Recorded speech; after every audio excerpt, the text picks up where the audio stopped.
kaaway talaga yung dalawang partido. So kung napanood nyo po yung impeachment trial kanina, friendly naman po si Attorney Ligutan at si Witness Gina. Hindi naman po sila nagsisigawan or nagsasagutan. And as a matter of fact, si Attorney Ligutan, naging translator pa nga po siya for Witness Gina sa pag nagbibisaya po siya. And then yung pangalawa po na nangyari lang din dito ay napatestify po ng prosecution na sinabi po ni Witness Gina na binigay daw niya yung confidential funds pagkuha niya sa bangko dun kay Colonel La Chica as instructed by VP Sara Duterte as the head of agency nung OVP. So mamaya ko po yan explain.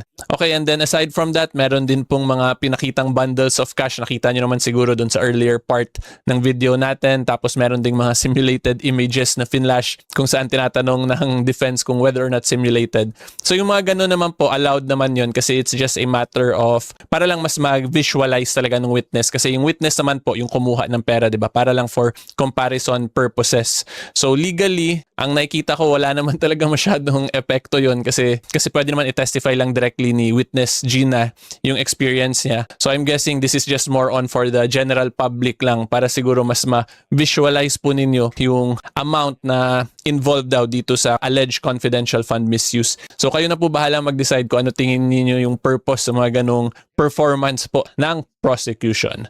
Okay, so yan lang po for the facts of our case. Ngayon po, let's discuss our first main issue, which is whether or not bawal po ba talaga magbisaya at kung whether or not panloloko ba yung ginawa ni Witness Gina kasi mas preferred niya magbisaya kesa mag-English or Tagalog. So una po, i-analyze muna natin yung ruling or yung directive ni Presiding Officer Escudero. So dun pa lang po kasi makikita ninyo na hindi naman talaga prohibited magbisaya, kundi ang in-instruct lang niya ay hindi naman kailangan i-translate daw lahat ng questions to save on time. So dun sa side ng witness, hindi naman sinabi ni Presiding Officer Escudero na dapat mag-English. Dapat dito lang daw sa question and answer portion para hindi na madaming repetition sa pag-translate.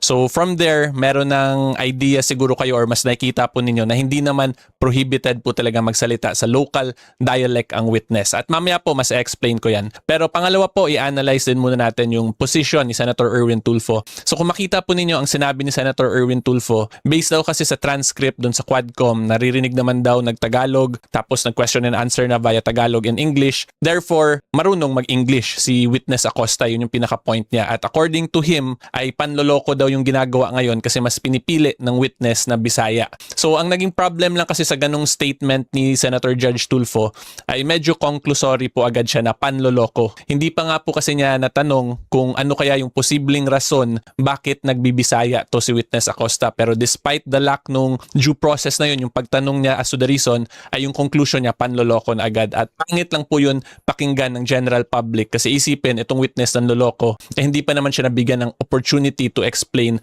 her reason, her personal reasons why she is now choosing to testify dun sa main dialect po niya na Cebuano or Bisaya. Okay, so yan lang po ang analysis ko sa statement ni Senator Tulfo sa manifestation at sa decision po ni Presiding Officer Escudero. Ngayon po ipakita ko sa inyo yung actual legal provision regarding sa pag-testify po ng witnesses. Okay, so for this po ay nasa Revised Rules on Evidence po tayo, the 2019 Proposed Amendments to the Revised Rules on Evidence, and to be specific po, Rule 130 Section 21 yung relevant provision natin. So dito po makita ninyo testimonial evidence, qualification of witness. Witness, their qualifications. All persons who can perceive and perceiving can make known their perception to others may be witnesses. Religious or political belief, interest in the outcome of the case or conviction of a crime, unless otherwise provided by law, shall not be a ground for disqualification. So yung relevant part lang po talaga sa atin dito ay itong can make known their perception to others. So yung una pong iti-take note nyo talaga dito, pagbasahin nyo po itong requirement ng witness, hindi naman po sinabi na mag-testify lang sila using the English or Tagalog na language. Wala pong ganong requirement under the rules. At ang nakalagay lang po, can make known their perception to others. So ang ibig sabihin po niyan, ipaalam sa ibang tao yung personal knowledge nila as their testimony. So kung ang tingin ng witness yung proper way or yung best way para mapaalam niya yung personal knowledge niya sa korte via her testimony ay using the Bisaya or the Cebuano language as her main dialect, ay pwede po yun gawin niya as a witness kasi hindi naman po siya pwede pilitin kung hindi niya ngayon ma-make known ng maayos yung perception or personal knowledge niya sa court. Kasi mahirap naman po kung pilitin pipilitin siya ngayon mag-English or Tagalog, tapos yun pala barok-barok yung understanding niya or mali-mali yung understanding niya. Pag ganun kasi, hindi niya ngayon ma-make known yung perception or personal knowledge niya to others ng maayos. 'Di ba? Kaya hindi po prohibited gumamit ng ibang language. Even other foreign languages, pwede nga rin po yan mag-Japanese provided may translator lang. Hindi po yan prohibited sa korte natin. Because again, the main purpose of a witness ay para ipaalam to the best of her abilities yung nalalaman niya as a form of testimony. So hindi po dapat pilitin yung witness na gamitin ng isang language or dialect kung hindi siya comfortable. Lalo na po kung hindi pa natanong yung reason kung bakit itong dialect, yung Bisaya, yung mas prefer niya. 'Di ba? Kasi that's also part po of due process. So yun lang naman po yung mako-comment ko dito. Again, medyo improper lang talaga yung panloloko na statement kasi in the eyes of the general public, parang nadi-discredit na yung witness ngayon hindi pa kanya na-explain, 'di ba, yung reason niya. At kung pakinggan nyo rin po yung actual testimony dito ng witness, pag nagsasalita din po siya ng English or ng Tagalog, medyo barok-barok And ang masasabi ko lang that is normal and expected kasi may ibang tao talaga na intindihan yung Tagalog, na intindihan yung English pero hindi nila kaya sabihin, 'di ba? Kaya mas comfortable. Kaya posible yun yung rason kaya mas comfortable po si Miss Gina sa Bisaya dialect. Okay, so ang masasabi ko lang po talaga diyan ay unang-una hindi pa rin po mapoprove yung actual misuse from that kasi hanggang dun pa lang sa pagbigay kay Colonel Lachique. From Colonel Lachica na na-receive niya yung funds, hindi pa pinakita kung saan ginamit, whether or not na-receive ba talaga ng mga intended recipients via their good governance programs or binulsa ba talaga yung pera. So in simple terms, wala pa rin po talagang proof of actual misuse. Pero kahit po walang proof of actual misuse, medyo nasi-strengthen po yung theory, yung legal theory ng prosecution dito.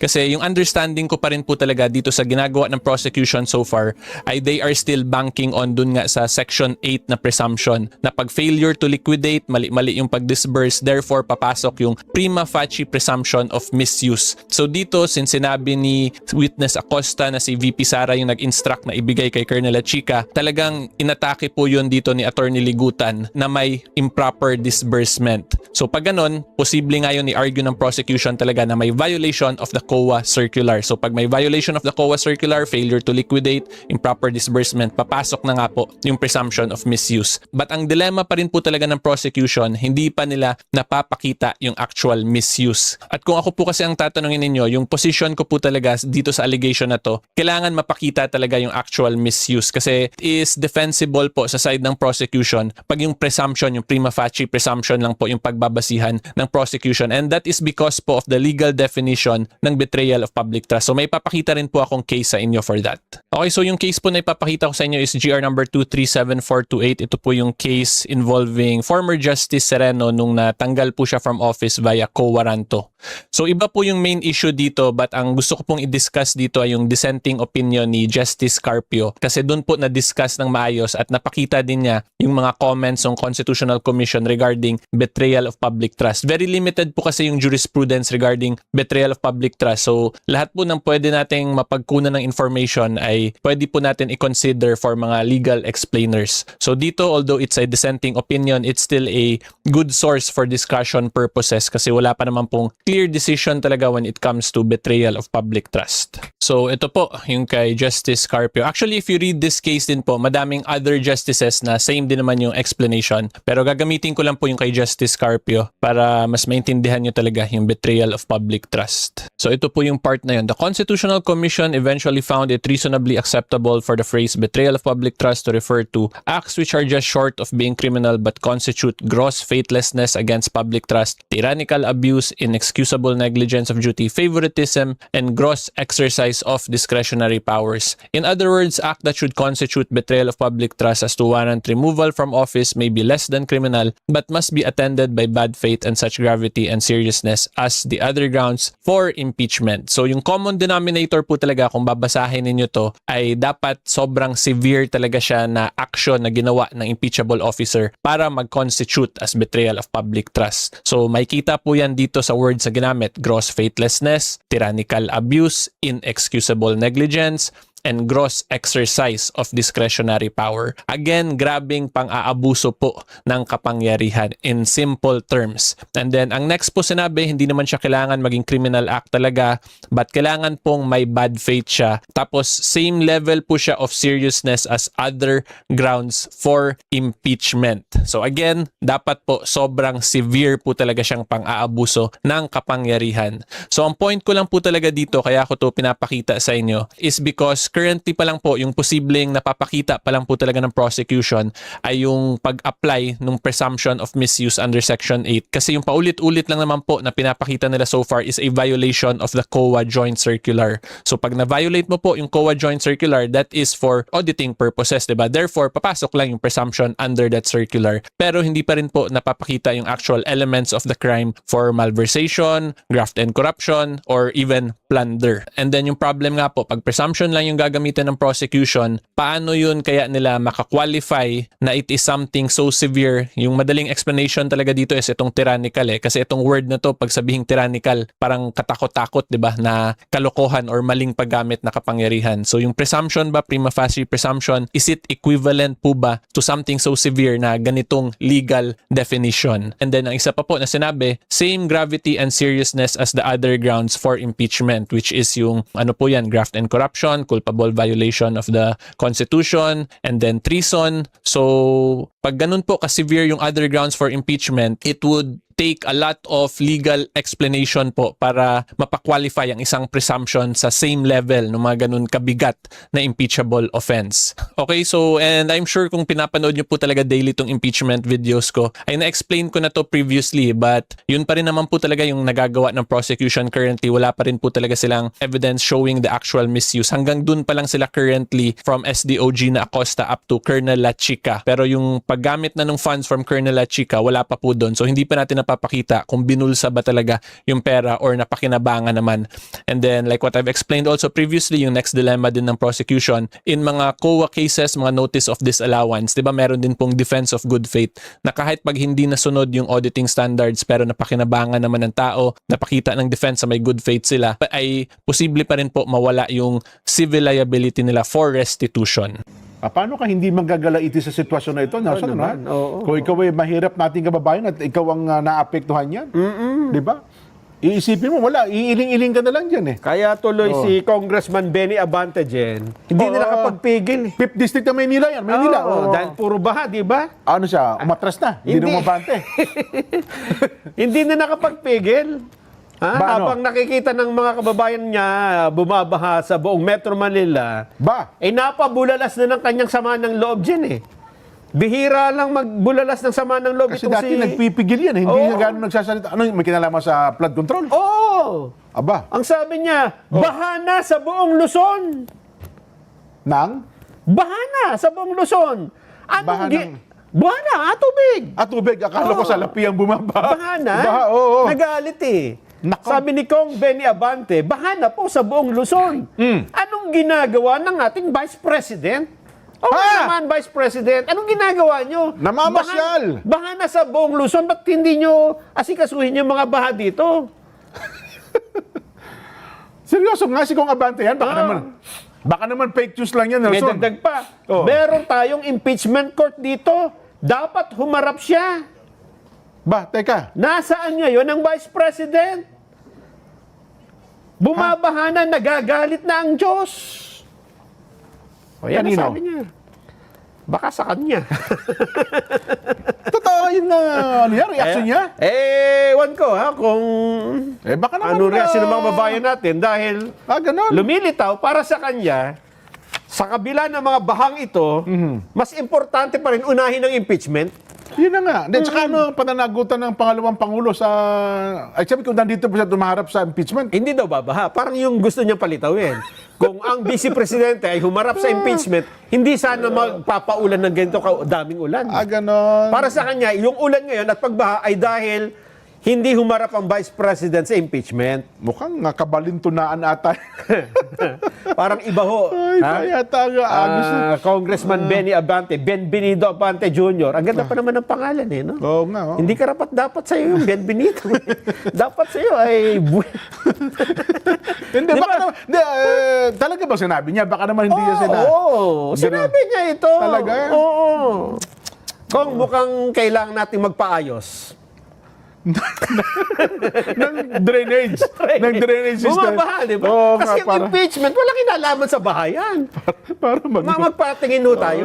Magpatingin tayo sa mga engineer kung saan pupunta yung tubig. Ang dami mong ano, ang dami. O, ito, panoorin nyo si ano, panoorin nyo si Ligutan. O kung paano magsalita tong gago na to.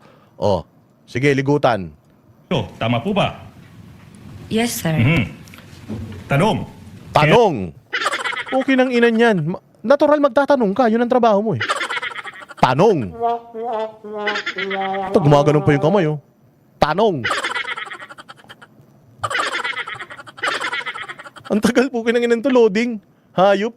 Ilan ba na in cash yung checking ito? Di ba? December 20? Kailan na-encash ang check na to? Di ba? Ang tanginan yan, abnormal ang puta. 2022? Yes, sir. And hindi po ba? Hindi alam ni Arnie Acosta kung kailan matatapos yung tanong. Yes, sir. Hindi niya alam kung dapat na ba siya sumagot. Di pa siya dapat sumagot. Ang galing ng prosecution dito ha. Pucha si Claire Castro, tang inang pangit oh, nasa likod oh. Pukin ng inan to, guilty yan oh, child abuser oh. Naka-attend pa ng Senado. Putang ina mga komunista na ito. Ginagawa mo dyan Claire Castro. Nabubor ka na rin ba kay Ligutan? Sabi siguro ni Claire Castro, putang ina nito si Ligutan. Mas matagal pa tong magsalita kaysa sa ano eh, sa dalang ng regla ko eh. Ang pangit mo pa ang class ko, tangina ka, nagpunta ka pa diyan. Wala ba kayong mga trabaho? Maglaba ka na lang, gago, pati yung mga damit ng kapitbahay mo, laban mo para may magawa kang kupal ka.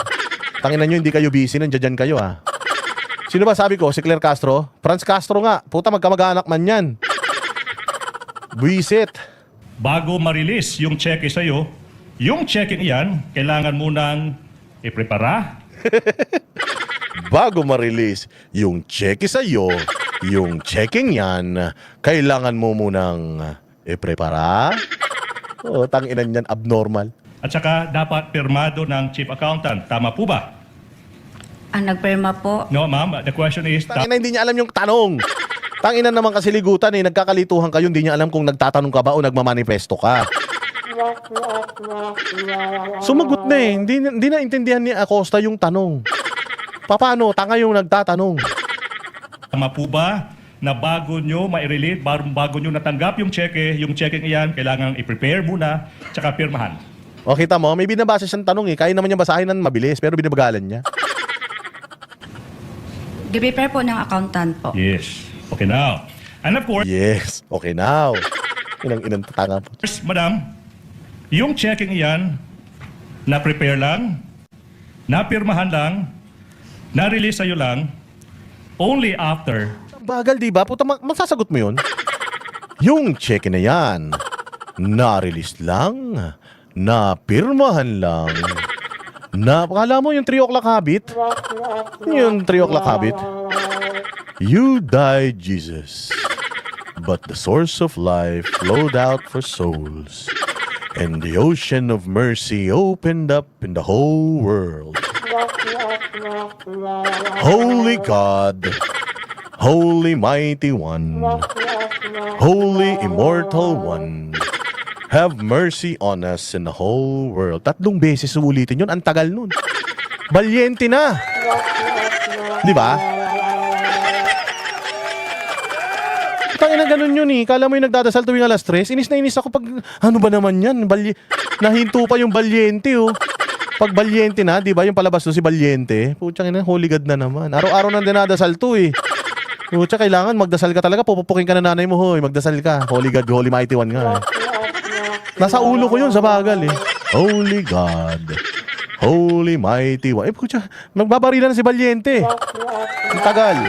Utanginan to si Ligutan. Akala mo siya yung nagdasal nung alas 3 eh. The required disbursement voucher had been signed and approved. Tama po ba? Opo. If you can remember, ma'am, yung disbursement voucher na pirmahan tsaka na approved.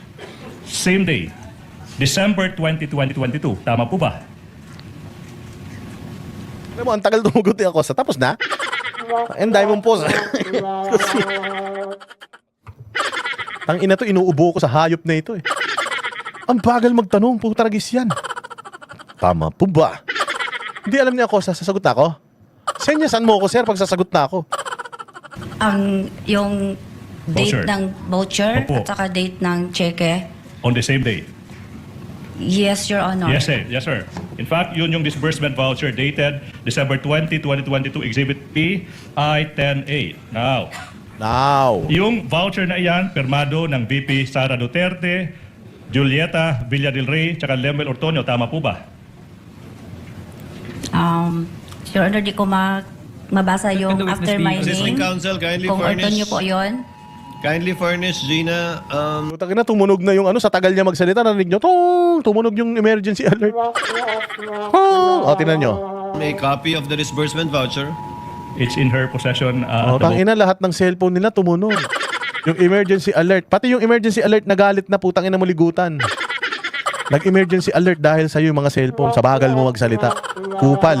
Putang ina niyan, 5 oras yung hearing kanina, wala tayong nakuhang sagot. Tingnan mo yung balita, wala silang mabalita. TV5, walang balita. Wala silang may balita. Putang ina niyan. Nasayang isang araw, hayop ka, ligutan. Your Honor, please. Putang ina mo kung sino man mga magulang mo, sisihin talaga ng taong bayan. Salot ka. Voucher. Narinig nyo, tumutunog yung ano, yung alert na bumabagyo na. Parang sinasabi ng cellphone, tangina nyo, bumabagyo na, puro pa kayo impeachment. Hayop kayo. Disbursement voucher for the last quarter of 2022, Ma'am Gina. Permado. Di kasi klaro po yung Anyways, perma dito. Ang maklaro ko lang dito, Your Honor, is my perma po. Yes. Signature. And then, may perma po dito. Na, tumutunog na yung alert. Tingnan nyo, hayop kayo, putang ina nyo. Pauwi na yung mga bata, walang pasok. Dito ng accountant namin. Pero yung sa gitna, hindi po kasi klaro dito, Your Honor. Move on, Counsel. Now, Tamo, wala siya nakuha sagot. Wala siya nakuha sagot. Putang inang yan, klaseng tanong yan. Alam mo sabi ni Cheese, move on na. Putang inang, bagal mo magsalita. Ito namang isa, hindi nakakapagsalita ng Tagalog masyado. Putang ina, parang na tayong perya dito. Madam, yung disbursement voucher, Madam.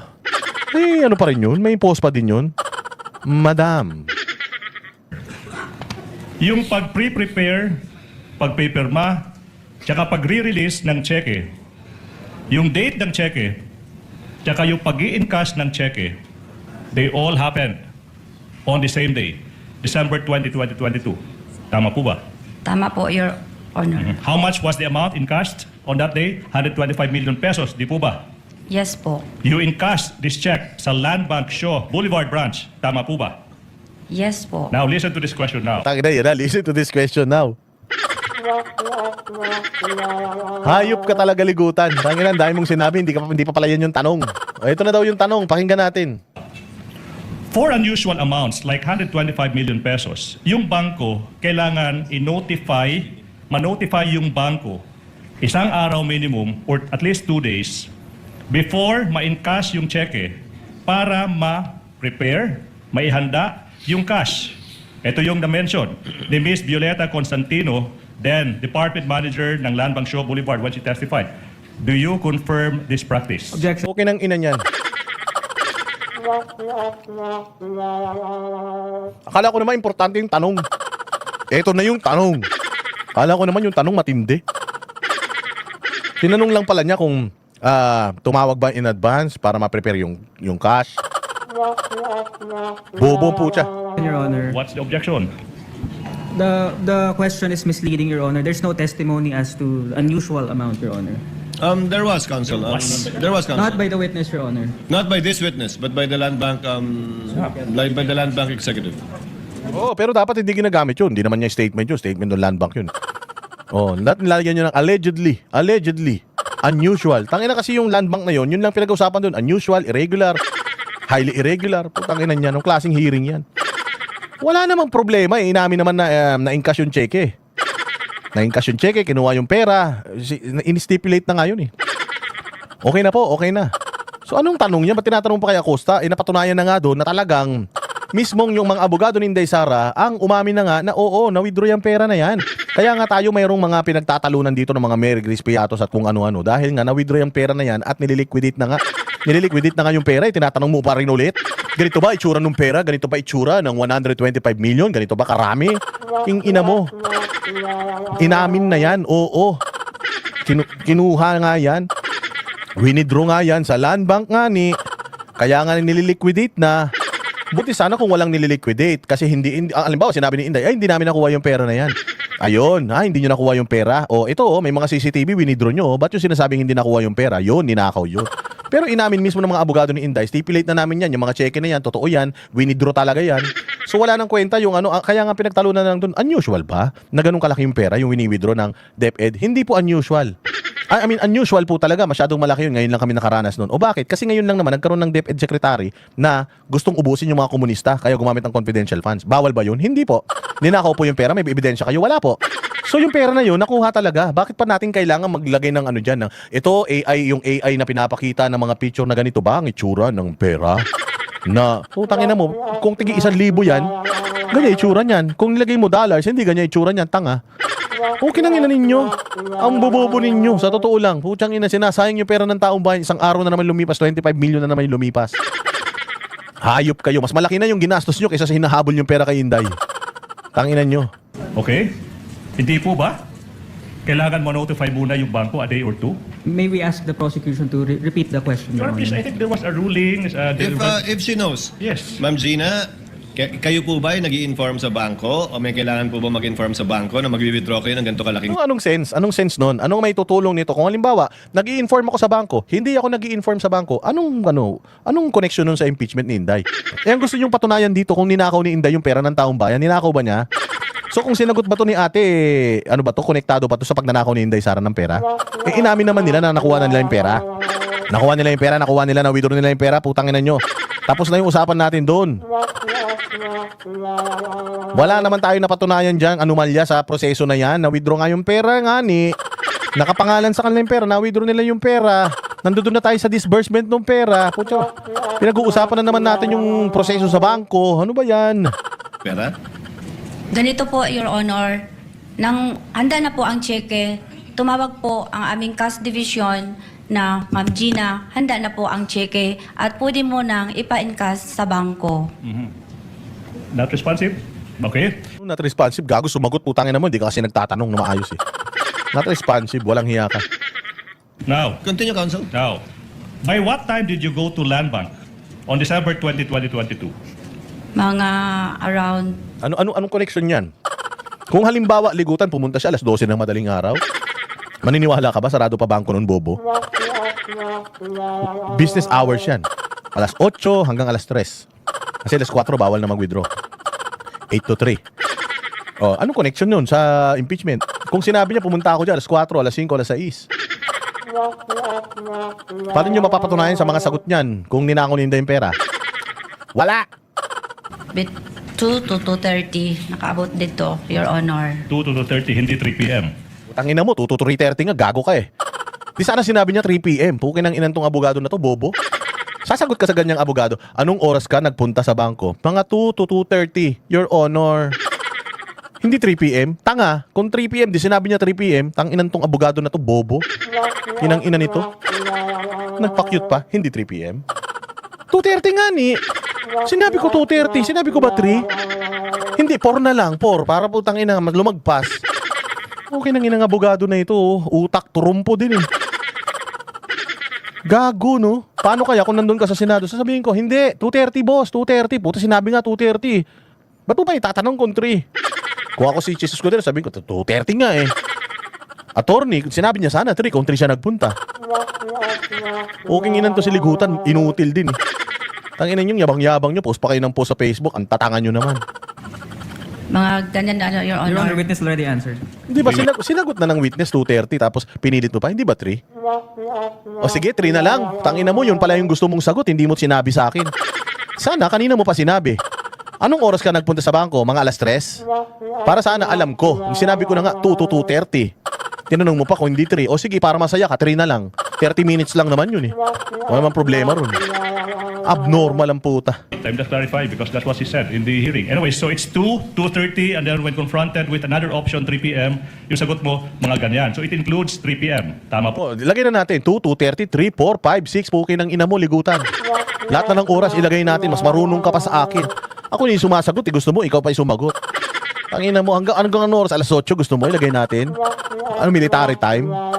Abnormal. Po ba? Basta naabot ko dito, Your Honor, mga 2 to 2:30. Your Honor. Alright, now. Ayun na, 2:30. Baka sabi mo na naman, 3.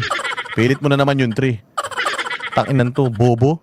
By the time you arrived at the bank on December 20, 2022, yung 125 million pesos in cash nakahanda na. Di po ba for your withdrawal? Withdraw niya eh. Alam nga naman hindi nakahanda kung na-withdraw niya. Pupunta pa siya doon kung hindi nakahanda. Pupunta siya ng 2 to 2:30. Pupunta pa siya doon, hindi nakahanda. Hindi nagsayang siya ng oras, gago. Nagsayang siya ng pamasahe. Putangin ang gagawin niya sa bangko. Pupunta siya doon, wala pa yung pera niya. Anong gagawin? Tatai siya doon? Putangin niyan to, silugutan ng putya. Klase ba no? So, nung nagpunta ka sa bangko, naka-ready na yung pera. Tama? Putangin na mo, anong kukunin ko doon? Toilet paper. Pera man yung kukunin sa bangko, hindi naman bato. Hindi naman graba, hindi naman semento. Pera, natural, naka-ready na yung pera. Ano ba kinukuha? Ligutan sa bangko, di ba pera? Alam naman may cheque ka, kukunin mo rin sa bangko, cheque. Tanga, dinaglukuhan kayong dalawa. Pera yung kukunin dun. Putangin ng prosecution, tutulungan ko na kayo, ako na pupunta dyan, ako na magtatanong dyan, papapaamin ko kagad dyan. Ang tanga, di ba? So, nung nagpunta kayo doon, naka-ready na ba yung pera? Hindi pa po, bukas pa. Bukas pa mariready, kaya nagpunta ako ngayon. Tangina mo. Tanga ka, natural, ready na, pumunta na ako doon eh. Ang gagawin ko doon?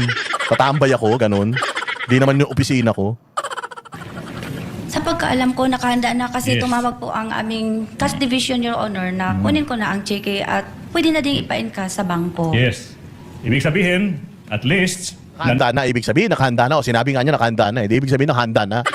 Ligutan, putang ina mo, nagsasayang ka ng pera dyan. Nag-make-up ka pa, puta kang pangit mo naman. notify ng opisina nyo yung land bank. And Hindi, yung BDO, putang ina niyan. So, ni-notify, inuulit mo lang yung sagot niya. Ni-notify ng opisina nyo yung land bank, hindi, Metro Bank, BDO, putang ina niyan. Ano ba pinag-usapan natin, land bank? before December 20, 2022 na mag-i-encash kayo ng ganung kahalaking halaga. 125 million pesos sa araw na yan, December 20, 2022. Tama po ba? Tama po, Your Tama Honor. po. Now, ang ilan yan. Now. Meaning, Anong meaning? Meaning, pumunta siya doon para mag-withdraw ng pera. Anong meaning sinasabi mo? yung land bank na notify na ihanda yung 125 million pesos bago pa man maaprubahan ang disbursement voucher, bago pa man maihanda, mapirmahan, tsaka ma-release ang cheque sa inyo. Objection, Your Tingnan mo yung tanong. So, meaning na bago pa man maaprubahan ang voucher. Ina niyan, lito-lito na kami sa'yo. So, sobrang bagal mo. Objection, Your Honor. Ano na naman objection? Ang bagal. Sa sobrang bagal, di na alam kung paano sasagutin. Putang ina niyan. Hindi ba na-establish yun? Ligutan. Di ba na-establish na nakaraan na yung pera, hindi pa man nila nakukuha, nag-aabono na sila? Di ba ligutan? Na-establish na nakaraan yun. Sabi nyo nga, bawal yun eh. Bawal yun, kanyo. Hindi pa pwede. Hindi pa pwede na mauna ito, tapos hindi pa na-withdraw yung pera, may voucher na. Ang punto doon, nauna yung cash voucher. O, halimbawa, binigay sa isang ahente. Hindi pa man nakukuha yung pera ng confidential funds, nag-abono na yung opisina. Anong ibig sabihin nun? Tangina, magaling yung opisina. Kasi kahit walang pera, nag-ooperate, gumagawa ng trabaho kahit wala pa yung budget, nag-aabono sila. Ano pa nga yan eh? Plus sign pa nga yan eh. Ano pa nga yan? Plus factor pa nga yan sa opisina nila, Inday. Kasi kahit wala pa yung pera, putsang ina, gumagana na yung mga sistema at mga proseso nila. Klase naman to si Ligutan. Anong masama dun? Kung halimbawa, mas nauna yung bayad kesa doon sa perang natanggap. O, di ang ibig sabihin lang nun, nag-abono yung opisina, bawal mag-abono yung opisina. Labag sa batas, mag-abono yung opisina. O, ang tanong, ninakaw ni Inday yung pera? Hindi pa, wala pa nga pera si Inday, binabayad niya na sa tao eh. Saan ka naman makakita ng ganyan? Ang galing nga ni Inday, ang galing ng opisina ni Inday, kahit na hindi pa nila natatanggap yung pera, putya, ginagawa na nila yung tulay. Kung tulay yan ha, ginagawa na nila yung tulay. O teka, wala pang budget to ha, sinimulan nyo na, yung construction, bayaan mo na. Total naman, makukuha naman natin yung pera, gawin na natin para mabilis matapos. So kasi kung ganito yan, kung Intel operations kasi yan, Ligutan, hindi mo na pag-aantayin yan. Hindi mo na pag-aantayin kung Intel operation yan, lahat ng impormasyon crucial. Kung makuha mo yan mas maaga, ma-operate mo mas maaga. Pero kung dahil walang pera, hindi ka gagalaw, makakagawa ng katarantaduhan yung mga terorista. Halimbawa, i-release yung pera sa isang buwan pa. Pero ngayong buwan na to, nagpaplano na itong mga terorista na to na bombahin yung Maynila. Anong gagawin mo ngayon? Saka na natin i-operate yan. Next month pa yung pera eh. Pag may pera na, saka natin i-surveillance yan. Sumabog yung bomba bukas. Dahil putang ina hindi nyo inoperate. Meron naman na kayong information pero hindi nyo inoperate kasi yung pera wala pa. Anong ibig sabihin no? Nag-fail kayo. Anong gagawin natin? Aantayin kung dumating yung pera na yan kung ito na yung impormasyon kailangan na namin makuha. Mag-aabono na kami para mapigilan natin kung ano yung gagawing kasalanan nitong mga hayop na ito. Kahit na wala pang pera, sige na, abonuhan mo na muna. Di ba, ang galing-galing ng opisina ni Inday Sara. Ang galing, di ba? Yun yung hindi nyo naiintindihan. So parang dinidiin nyo pa sa taong bayan na wala pa yung pera, gumagastos na sila Inday Sara. Di ba, ang galing nun? Napakagaling nun, hindi ba? Ang tawag doon, proactive. Proactive, wala pa man yung problema, wala pa man yung wala pa man pondo yung yung kanilang operasyon, putya, ginagawa na nila. Ang tawag diyan, effective yung office, bobo. Inong to, tanga-tanga na itong tao na ito. Your Honor, misleading. There's no testimony as regards that. Objection is sustained, counsel. There's no basis for that yet. I mean, can I ask, what's the basis for them so I can The court respond? already ruled. Sinabi na nga nung rule ng korte na wala kang basis Tatanungin mo pa, sinabi na nga sustained, there's no basis, tapos tatanungin mo pa, anong klase abogado to? Abogado ba talaga to? Baka nagtapos lang di sa recto kaklase ni Claire Castro to. The ground for objection, counsel, is misleading.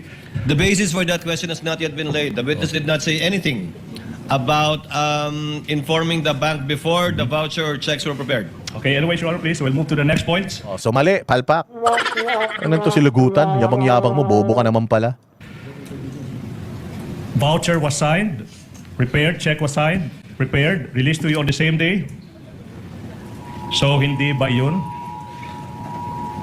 Pag-fast track. So hindi ba yun pag-fast track?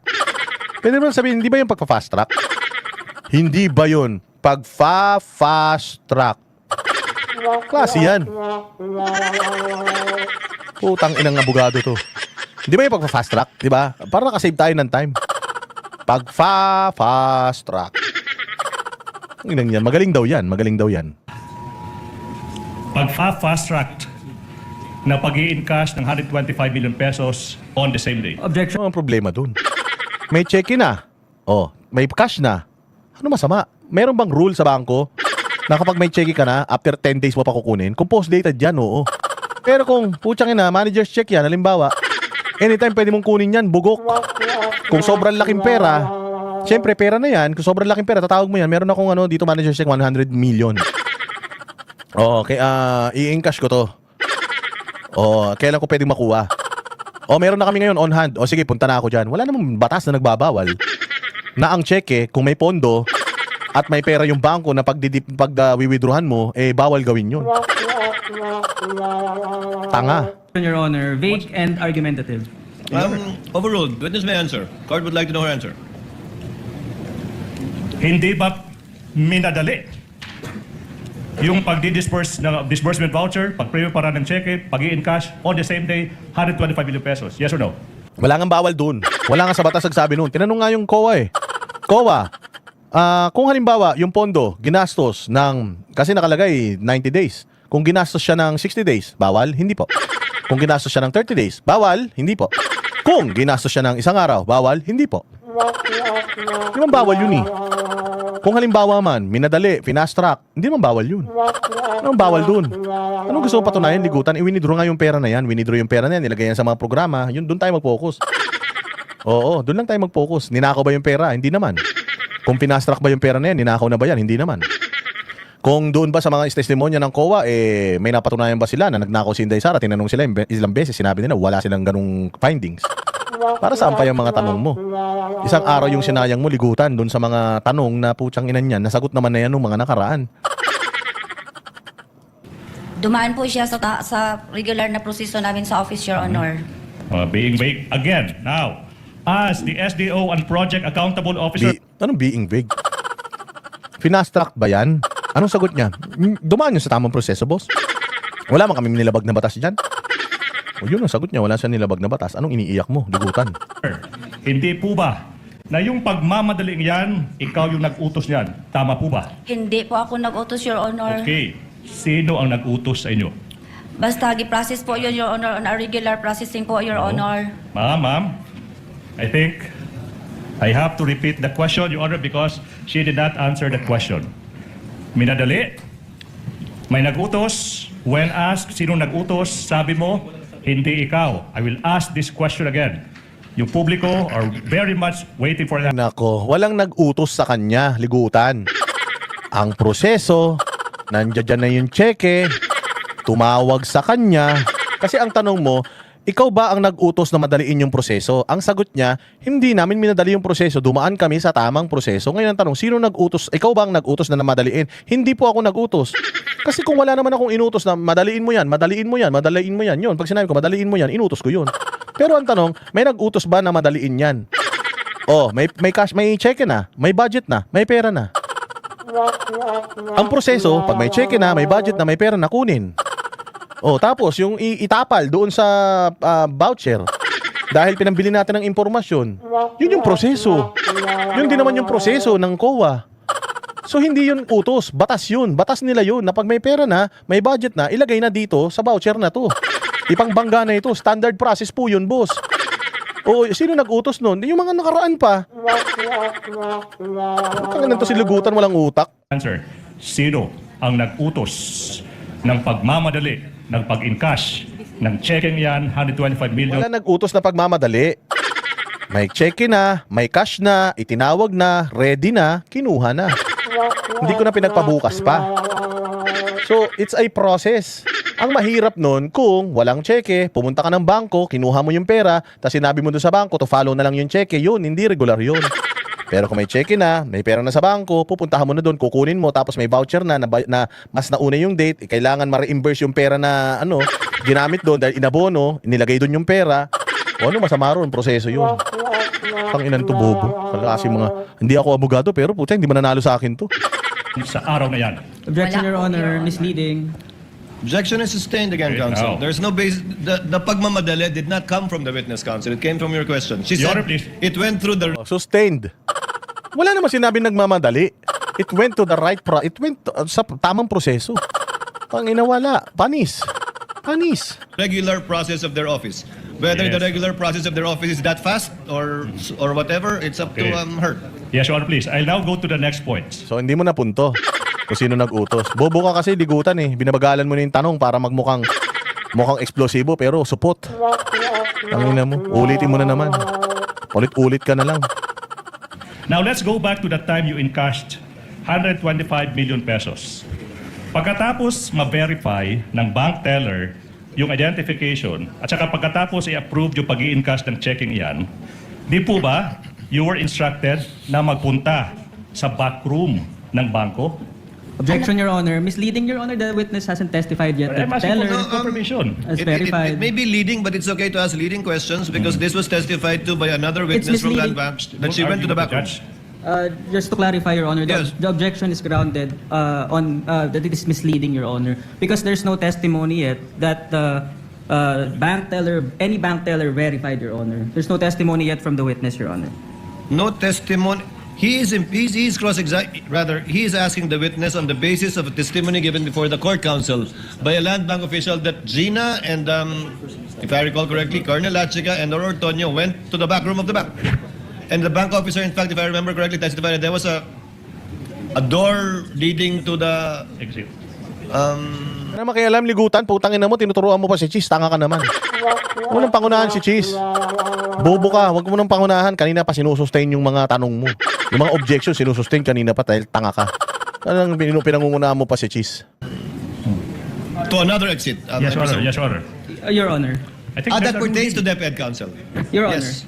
Honor, that may be the case, Your Honor, but it hasn't yet testified by the witness. So, with due respect to the prosecution, the proper basis must be laid, Your Honor. It already ruled upon Modify for this one, Counsel. Okay. I stand I will- corrected with respect to the backdoor testimony that it connected to DepEd. I distinctly remember that, not with the OVP. I stand corrected. Backroom, Your Honor. I'm asking for the backroom now. Oo nga, backroom, gago. Sinabi nga, puta, hindi sa OBP, sa DepEd. OBP ka ng OBP. Isn't it? Isn't it? Okay? In that afternoon, you were instructed to the back room of the bank. Di po ba? Ano po yun? Backroom, Backroom, oo. bankroom. Backroom po, backroom. Bathroom. Tangina mo kasi ligutan, ang gulo-gulo mo magsalita eh. Hindi na maintindihan. Ano po yun? Backroom, bathroom. Putang ina mo. Ayusin mo. Backroom. Likod na kwarto. Inang ina mo, bathroom, ballroom, gago. Tang ina ka, hindi ka epektibo. Lito na sa'yo. Nililito mo yung witness. Hindi mo tinatanong naman. Putang ina, kita mo si Claire Castro, tsang pinsan niya si Franz Castro. Ina, litong-lito na rin, nakatulala na. Oh. Nakakita yata ng pagkain. Oh. Hayop ka. Boss Dada, anong pagkakaiba sa GCash sa dollar sign? Subukan mo parehas para malaman mo yung pagkakaiba. Sorry po, sir, ha? It's okay. Sorry po. Attorney Ligutan, kwarto sa likod o banyo? Oh, banyo, kwarto sa likod, putang ina mo ligutan, pati si Cheese Escudero nalito na sa'yo. Gago ka, sinayang yung pera ng taong bayan. Kwarto sa likod. Kwarto sa... Wala pong kwarto sa likod, Your Honor. Okay. Oh, wala palang kwarto sa likod, gago ka eh. Tang ina mo, hindi ka marunong. Bathroom yun, baka natatai. Naiihi, natatai siguro. Abnormal. Okay, now. The question is simple. Putang ina, the question is simple. Ang hirap na hirap na nga nung the question is simple. Nangulangot ka pa. Saan nyo nakita? Saan? Tama the question is simple. Saan nyo nakita? Ang inang tanong yan. Iilang salita lang, pinahaba pa. Yung 125 million pesos na in-encash nyo sa araw na iyon sa loob ng bangko. Di sa loob, putang ina mo. Saan namin makikita yun? Tsaka tanga ka. Ang bobo talaga nito niligutan. Putang ina nito, kala mo sa bundok nakatira eh. 125 million yun. 125 million. Saan nyo bibilangin yun? Sa labi? Saan nyo ilalagay yung ganong karaming pera sa labi? Pagka ganyang kalaking pera, sa opisina talaga yan nire-release. Ang bobo mo. Tangina, hindi yan lalabas sa teller. Putsang inang yan, ang laki niyan, ang liit lang ng butas ng teller, ganyan lang, oh, hayop ka. Tangina mo, taga-bundok ka ba? Ganyan lang yung butas ng teller. Putang, kung ilalabas mo dun yung 125 million, putang ina, makikita ng lahat ng tao. Alam mo, sasabihin ng mga tao sa bangko, sana all. Ininggit mo pa yung mga tao, gago, normal yan. May backroom, side room, opisina. Basta hindi yan dun i-release sa labasang pinto.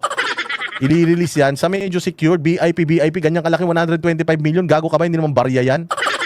Tarantado, putang ina nito. Ang bobo mo. Itinanong mo pa yan. Puta, sa tingin mo ako, teller, maglalagay ako ng 1 million, 2 million. Puta, ganun lang kaliit yung butas nung teller. Tanga ka. Hindi yan dun lalabas. Mukha kang abnormal. Ilalagay yan dahil syempre may mga assistant man yan si Acosta, may mga magbubuhat at andanan yan, 125 million, pabubuhat mo dyan, nakuba yan. Ilalagay yan doon sa ano, o yan po yung pera ma'am, pakibilang nyo na kung gusto nyo bilangin. May dala kayong money counter, gusto nyo, money counter natin yan. O pero po yan, isang tipak na ganun, 100,000 po yan. So 10 ganyan sa 1 milyon. O so kung 10 ganyan, 1 milyon, isang bundle, kung ganun po kadami yan. Ano ibibigay sa harap ng pera? Putang ina, sasabihin ng mga tao, uy, sana all. Ang daming pera. Diba? Ininggit nyo pa yung mga tao. Inang ina mo ligutan. Saan ka bang kuweba nakatira para hindi mo malaman niya? Wala. Hindi ka nag-withdraw? Gago, ano yung lalabas sa ATM yan? Gago, hindi ka sa loob ng ATM 100 million, abnormal. Putang ina nito, walang utak. Doon po sa may likod ng teller, Your Honor. Yan. Okay, now. Hindi backroom. Likod ng teller. Oh, ano napatunayan mo ngayon doon, ligutan? Sa likod ng... Open space po. Okay. Sa likod ng Teller. teller. Now, ma'am, can you describe for us? Puta, yun na. Maibigay. Pinadescribe na.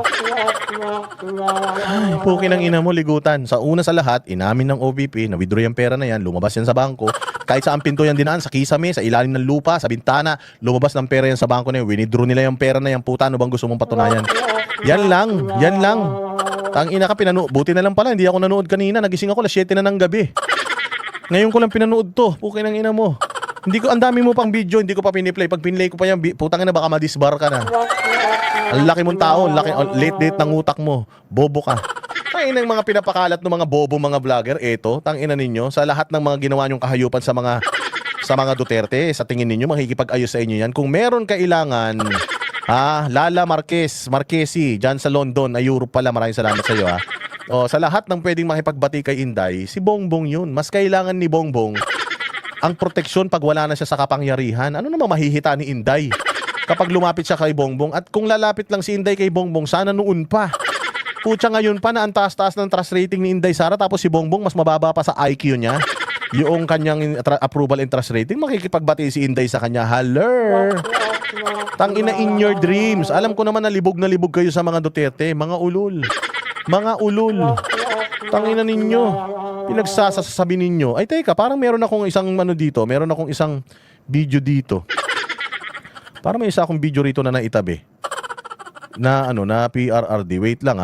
Parang lang. Oh, baka lang meron. Kasi kung meron, ay wala na yata. Nabura ko na yata eh. Anyways, dito lang tayo kay Inday Sara. Di ba? Oh, the ship is sinking. Oh, sabi nga, naglayag ng matagal yung na yan. Kung makikipag-ayos si Inday Sara noon pa sana. Pero napakalalim na ng sugat na ginawa nito ni Bongbong Marcos sa pamilya mga Duterte. Hindi lang sa Duterte actually. Sabi nga ni Inday Sara, what happened to our family, personal yun. Kung ano man yung ginagawa nila sa akin, sinisiraan nila yung pagkatao ko, personal yun. Pero yung ginawa nila sa bayang Pilipinas, putya, ibang usapan yun. Pwede kong palagpasin yung nangyari sa akin, yung pagpapadala nila sa tatay ko, paninira nila sa namin, pamilya namin. Personal yun eh. Pwede kong pwede kong ipagdasal na lang sa Panginoon yun. Pero yung ginawa nila sa bayang Pilipinas, yung ginawa nila sa mga Pilipino, hindi ko yan palalagpasin. Yan ang sinabi ni Inday Sara sa amin. Oh, wala na silang maibalita kay Bongbong, kaya ito na naman yung kanilang pinapalabas. Puta, pinik up pa ng media. Ganyan din kabobo ang media. Sige, pakinggan natin to. Marcos na makipag-usap daw kahit kanino ayon sa palasyo. Kasunod po yan ang balibalitang... Bukas daw si Marcos na makipag-usap kahit kanino. Pukin ang ina niyan. Sa multo nga nakikipag-usap si Bongbong, isa tao pa. Natural. Bukas talaga yan kahit makipag-usap kahit kanino. Puta, kinakausap nga niya pati dingding, pati ipis sa bahay niya sa lakas ng tama, kinakausap niya. Kupal yan tao na yan. Jojo Hugo, ghost ship na yan. Imposibleng sakyan pa ni VIP. Wala na, lubog na yung barko. Tangina ako si Inday Sara, I am the front runner. Nakita nyo ba yung pinost ko sa sa Davao? Katabi ni Mayor yung yung taga US Embassy. Di ba sabi nyo, ututa ng China si Basti, pero katabi niya taga US Embassy. Alam mo na yung mga taga-Amerika nanliligaw na sa mga Duterte dahil alam nila matatapos na itong panahon ni Bongbong, at pag natapos ng panahon ni Bongbong, lulubog yan, kasama sila. Kaya ngayon pa lang nakikipag-usap na yung mga Amerikano sa mga Duterte dahil alam na din daw nila na mananalo si Inday Sara sa 2028, hindi na mapipigilan yun. Kaya nakikipagbati na sila ulit. Unti-unti, kahit yung mga congressman, unti-unti naglilipatan na rin eh. Puta, habang naglilipatan na lahat sa mga Duterte, kay Inday Sara, ang lakas-lakas ni Inday Sara at 47 approval and trust rating, tapos makikipag-ayos siya kay Bongbong. Putsang inang yan, kiss of death yan. Parang uminom ng lason si Inday, putya. Ang ganda-ganda ni Inday, makikipag-usap sa pangit. Drama makipagpulong ni VP Sara kay PBBM. At live mula sa San Juan City, nauna sa balita, News 5 Palace correspondent Maricel Halili. Mase, kinumpirma ba ng Malacanang na may gantong hiling si VP Sara sa Pangulo? Bok, hindi kinumpirma pero hindi rin itinanggi ni Palace Press Officer Claire Castro. Hindi kinumpirma pero hindi tinanggi. Puta, ganun kabobo si Claire. Paano si Claire din na nagpapakalat? Kasi alam niyo, yung mga vlogger na yan, di ba nga, meron na walang 50 million daw sa Bolt? Di ba may nawalang 50 million daw sa Bolt? Tapos sabi nung si Mike Tae, yung vlogger nila matanda na wala ng trabaho, Lynn Albano, mabuhay ka dyan sa Japan. Di ba sabi niya na napakakurakot daw ng PCO. Sila mismo naglalaglagan, napakakurakot daw niyan. Yung mga yan, may budget yung mga yan, di ba sinabi ni Marcoleta yan, may budget daw yung PCO nang nagbabayad sila doon sa mga vlogger na umaatake kay Inday at nagpupuri kay Bongbong. O tingnan mo, hindi niya kinonfirm, hindi niya dinanay. Hindi nila kayang ipalabas siya, kaya pinalabas nila sa mga bobong vlogger nila eh. Binigyan nila ng barya-barya yung mga patay gutom kasi yan eh. O ngayon, sila naglalabas, gusto naman kasing kumalat yon ng mga taga Malacanang. kilig na kilig sila dun sa balita na nakikipagbati si Inday Sara kahit sila naman yung may gawa nun. Kahit sino naman bobo sa Pilipinas, wala namang maniniwala ron sa Una, impeachment. Putsang ina, walang matibay na ebidensya. Hanggang ngayon, wala pa rin sila mapatunayan. Ninakaw ba na Inday Sara yung pera o hindi? Wala. Hanggang ngayon, di pa nila napapatunayan yan. Ginastos yung pera? Yes. Inisyu yung pera, binigay yung pera kay La Chica? Yes. Ang tanong, ninakaw ni Inday? Hindi. May patunay? Wala.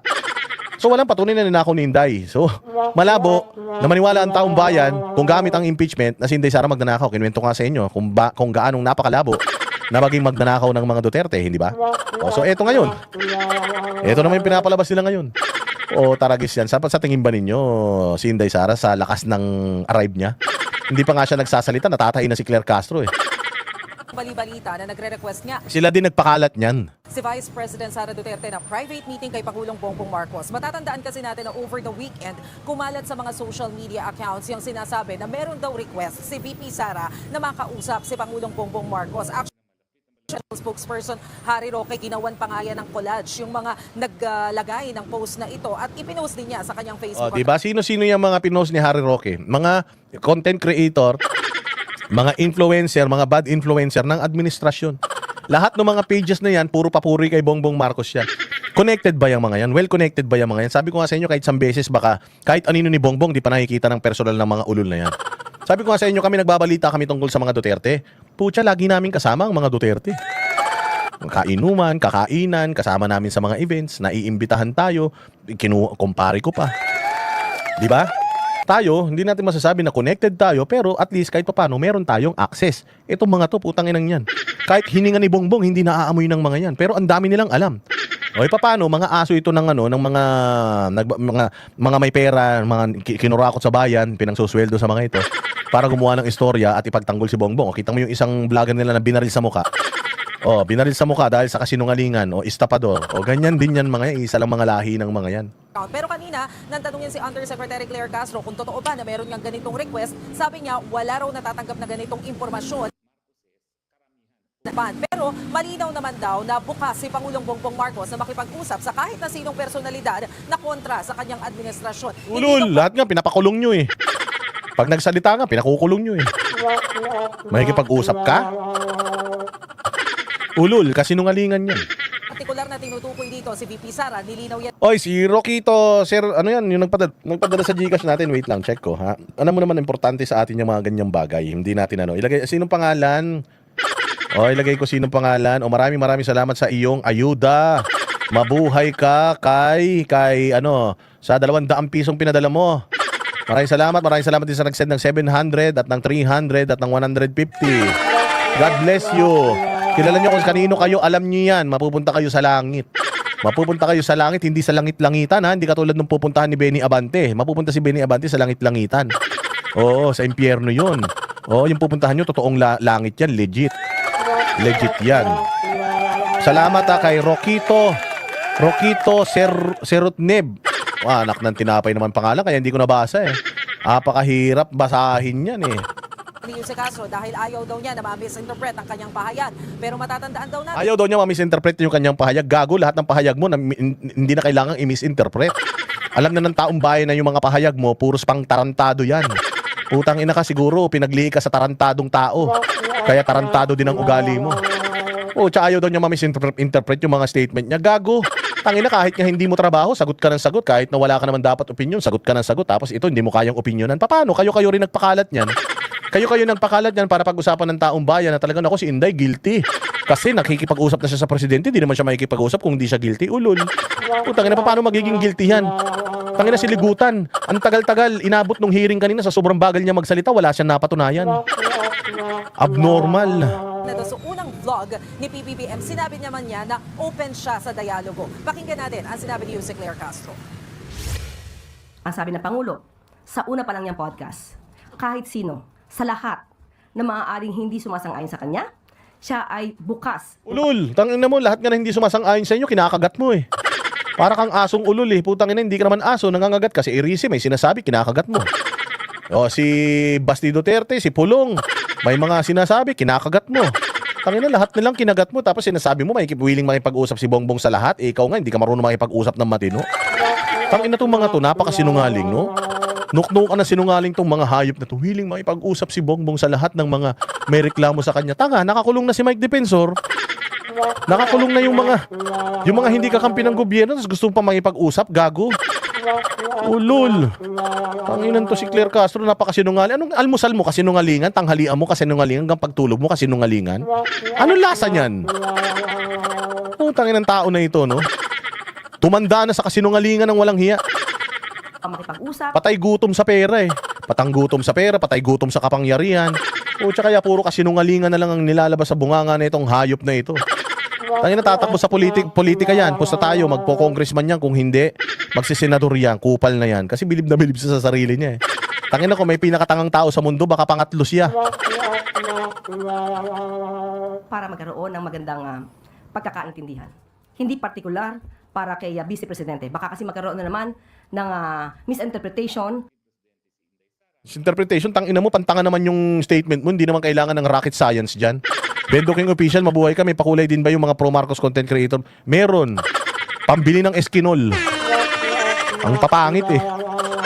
Okay ng ina niya, ang lalaki ng labi, ang lalaki ng tiyan, ang lalaki ng ilong, okay ng ina, bukbukin ng mga muka. Ayop na yan. Tangina, papangit na, hindi pa ayusin yung mga content. Walang iya na ito si Claire Castro. Baka daw mo ma-misinterpret daw yung sinasabi. Tagalog man yan. Wala namang special sa ano mo. Wala namang special sa speech mo. Ano mo sasabing mahirap intindihin. Kahit nga tanga, maintindihan ka eh. Mase, change topic naman tayo sa misteryosong leadership fund. Meron bang bagong sinabi ang palasyo tungkol dito? Well, kanina, Bok, natanong si Undersecretary Claire Castro kung ano yung sinabi mismo tungkol dito. Noon kasing FOCA press briefing last Friday, nakita si Yuse Castro nakikipag-usap kay PBM Fund, yung kanyang tinutukoy. Kaya inulit itong pagtatanong kay Yuse Castro tungkol dito sa Leadership Fund. Pero ang sabi ni Yuse Castro, malinaw ang pahayag ni Pangulong Bongbong Marcos, wala raw siyang alam tungkol dito sa Leadership Fund. Matatandaan kasi natin na sinabi ni DPWH o dating DPWH. Wala daw siyang alam sa Leadership Fund. Gago, wala ka naman kasing leadership eh. Jojo Hugo, mabuhay ka. Wala ka naman kasing leadership. Di ka naman leader. Talagang wala kang alam sa Leadership Fund. Oo, bobo ka. Posibleng wala kang alam, sinasabi ni Bunuan, tas di mo na naman alam. Lahat na lang ng sinasabi nila, hindi mo alam. Ano na lang ang alam mo kung lahat hindi mo alam? Ha? Ano na lang alam mo? Yung maging walang alam? Abnormal talaga eh. Wala na naman daw siyang alam. Pagtungkol talaga sa mga iskandalo, patungkol sa mga pera ng taong bayan, corruption, wala siyang alam. Kasi mas mabuti nang hindi siya magbigay ng opinion. Kasi pag nagbigay siya ng opinion at kapag ka-tinrace mo yung corruption, putya yung nasa dulo nun, alam mo kung sino yung searchy number 1? Siya. Siya yun, searchy number 1. Hayop ka talaga, wala kang alam. Lahat wala kang alam. Pag tungkol sa corruption, wala kang alam. Tapos pag tinanong ka, nalabanan mo ba ang corruption? Oo naman. Oo naman, nalabanan ko yan. Ito, ang dami mong alam pag tungkol dyan. Pero pag tinanong ka, ano masasabi mo tungkol dito? Lumabas yung ganitong balita. Ay, wala ko alam dyan. Paano siya? Sindikato. Siya uno ng sindikato. Secretary Manuel Bunuan na nagbibigay siya ng leadership fund doon sa ilan sa ating mga senador. Pero ang paglilinaw hindi bahagi ng General Appropriations Act o ng National Budget ang leadership fund at hindi naman daw ito kukonsintihin ni Pangulong Bongbong Marcos. Hindi ko konsintihin ni Pangulong Bongbong Marcos nung sinabi ni Bunuan na meron. Ibig sabihin, alam niya na meron, pinirman niya yung budget. Yan na naman tayo eh. Yan na naman tayo. Dadalhin natin kay Inday Sara sa impeachment. Sinasabi ninyo, si Inday Sara ang head of agency, kaya siya ang dapat sisihin patungkol sa mga pagdidisburse ng pera ng kanyang mga SDO.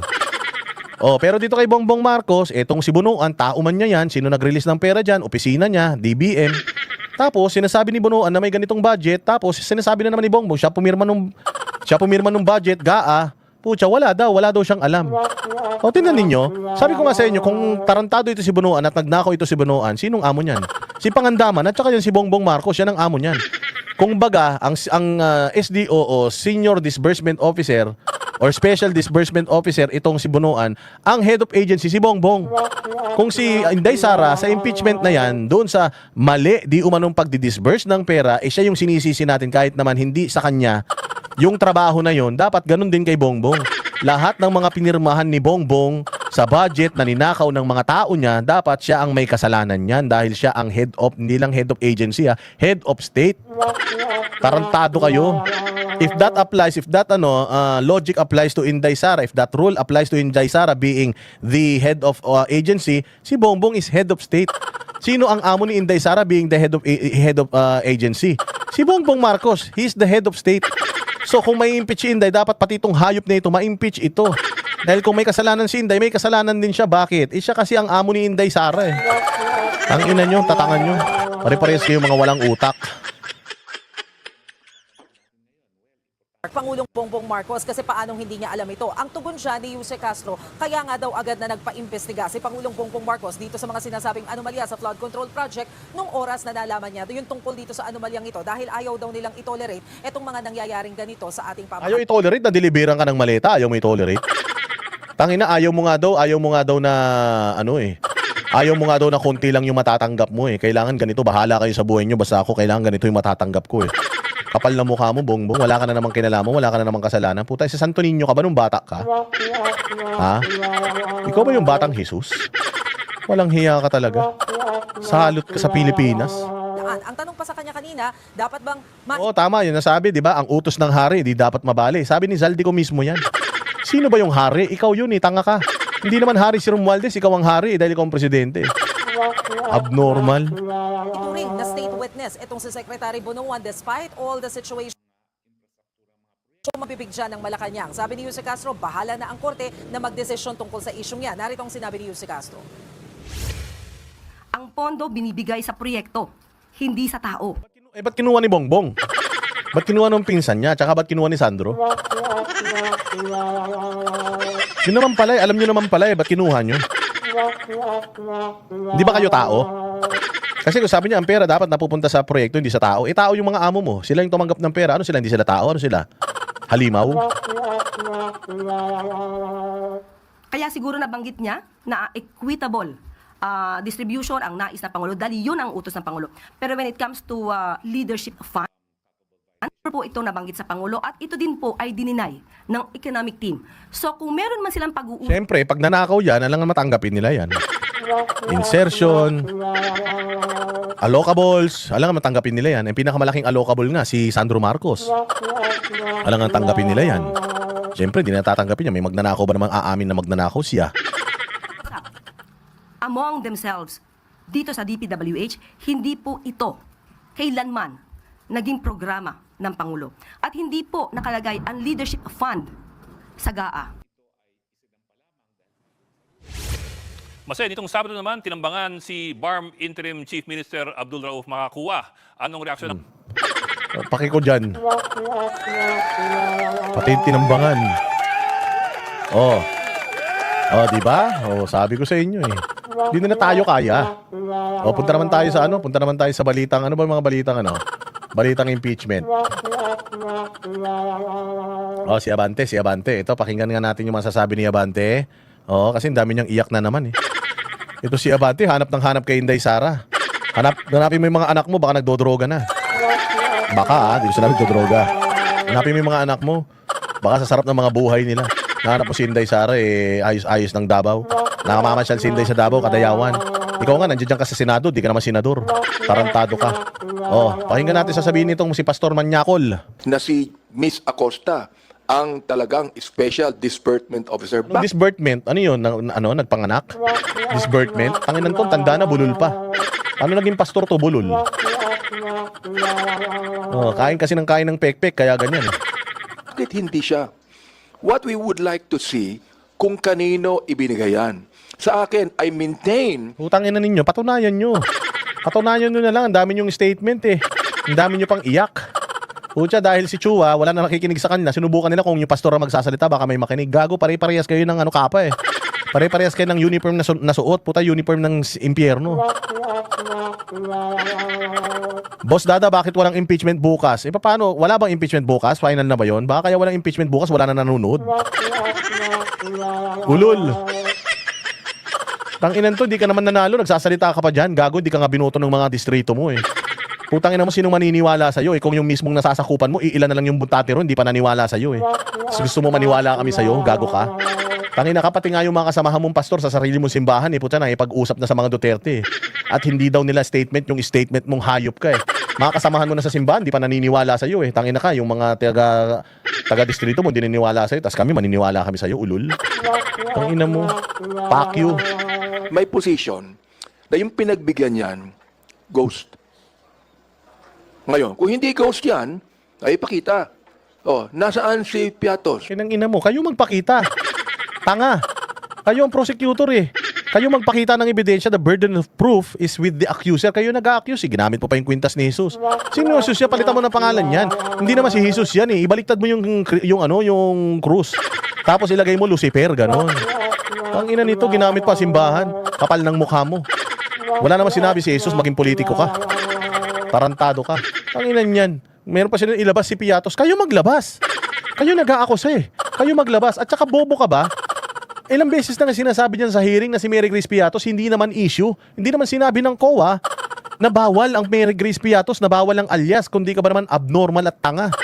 Inutil ka. Hindi sinabing bawal si Mary Grace Piatos. Si Patty Tim, si Andy Lim, tinanong sila eh. Tinanong yung COA eh. COA, bawal ba yun? Wala naman nakalagay sa memorandum circular na bawal yun eh. Bakit pinipilit mo pa rin si Mary Grace Piatos? Putangin na mo, di ikaw maglabas kay Mary Grace Piatos. Tarantado ka. Magano ka, magsalita ka sa magsalita ka sa simbahan mo, baka nandoon si Mary Grace Piatos, harap ka ng hanap. Baka mag-anak mo pa yan. Abnormal putang ina itong mga to, nag-congressman, mga walang alam. Pag pastor, magpastor na lang. Si Pastor Apollo Kibuloy lang ang pwede magpolitiko na pastor dahil maganda ang layunin niya sa bayang Pilipinas. Wala siyang pakialam sa mga pinaggagawa ninyo, mga hayop kayo, puros kabutihan lang sa Pilipinas ang gusto niya. Kayo hindi, putangin na ninyo, kayo nagpolitiko kayo para yumamang kayo lahat. Mga ulul. Nasaan si Andy Lim? Kung hindi ghost yung mga taong yan, kung hindi... Putangin na mo, hindi nga ghost, pumirma, may multo bang pumipirma? Pumirma pa eh. Totoong tao yan. Kaya lang, hindi totoo yung mga pangalan dahil alias. Putang ina mo, kung di ka ba naman nakakaintindi. Tanga ka ba? Ano yan eh? Alias yung mga yan dahil nga mga informant yan eh. Sinong informant ang ibibigay nila yung totoo nilang pangalan? Bobo. Ulol. Yung mga babae mo nga eh. Yung mga kinakangkang mo nga ng mga prostitute eh. Alam mo ba yung mga totoong pangalan nun? Ang mga pangalan nun, Jamaica, Erica, Jojo Hugo, di ba? Ina tong pastor na to, dapat minumura-mura talaga ito. Bobo. Ina mo, nagsalita ka pa dyan. Sasayang ka ng pera ng taong bayan. Puta, pinapasahod ka. Puro kabobohan ginagawa mo dyan, abante. Tangin na, magsama kayo ng anak mo. Pangit na, tanga pa, katulad mo. Mag-selfie ka na lang nakalabas yung dila. Nakaganon. Tangin na ka, tsaka mag-selfie ka na kunyari, tulog ka. Yun lang ang nagawa mo sa buhay mo. Abnormal. Mga multo yan, ilabas nila rito. Para Tangin na mo, multo nga, ba't ilalabas? Sinong gago kaya maglabas ng multo? Kayo lang naman may ghost project. Multo nga eh. Multo yan, ilabas nyo yan. Putangin na multo, ikaw may sabi multo eh. Pag multo, wala namang katawan yun. Espiritu lang yun, liwaliwanag dyan, di mo makikita. Patay mo yung ilaw, baka lumabas yung espiritu ni Mary Grace Piatos dyan. Tanga. Tangin na, tanda-tanda mo nan, tanga-tanga mo pa. Laman natin. Oh, I think it would be the Vice President should come. Because Buti pa si Robista 25. Pakitagta ka ng mga mura. Naku, kung ganyan lang ganyan, mumurahin natin yan mula Lunes hanggang Biyernes. Walang day off. Lane 83 dyan sa sa Dubai, mabuhay ka. she continues to make a mockery. Tang ina mo, magnanakaw kay lahat sa Congress eh. So she's gonna mockery. She's gonna mock Congress dahil puros kayong mga kawatan dyan. MOOE nyo eh. Hindi nyo nga nililiquidate, mga hayop kayo, ikaw, kupal. Yung MOOE mo, nililiquidate mo, di ba certification lang, pukin ang ina mo. Makasalita, she's continuously making a mockery.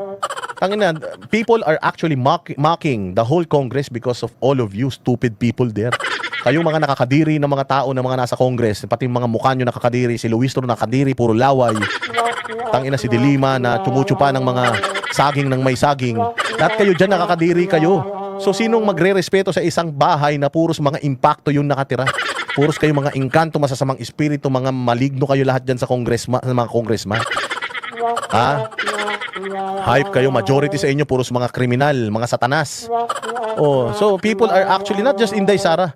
All of the Filipino, majority of the Filipinos are mocking Congress because of yung mga kababuyan ninyo dyan. Mga ulul. Of Congress. Mandato namin to eh. Mandato ng Senado ito. Hindi nyo mandato magnakaw. Tanginan nyo. Hindi nyo mandato yan. Tumigil kayo. Ang mandato nyo gumawa ng batas. Putsang ina mo, ba't wala bang impeachment? May impeachment naman. Anong nirereklamo mo? Gusto nyo lang naman impeachment ah. Oh, ano pa nirereklamo mo? May impeachment naman. Ang ina ninyo, dapat nga magalit ang taong bayan sa inyo. 15 araw na hearing, wala pa kayong napapatunayan. Nagsasayang tayo ng pera eh. Pukin ang ina ninyo eh. Tapos nagagalit ka. Dapat nga kami magalit sa inyo eh. Pinaasan yung mga Pilipino eh na may ebidensya kayo laban kay Inday. Tapos ngayon, nanghihingi kayo. Nasaan si Mary Grace Piatos? Tanga, kayo maglabas. Kayo maglabas, kayo nagkakusa eh.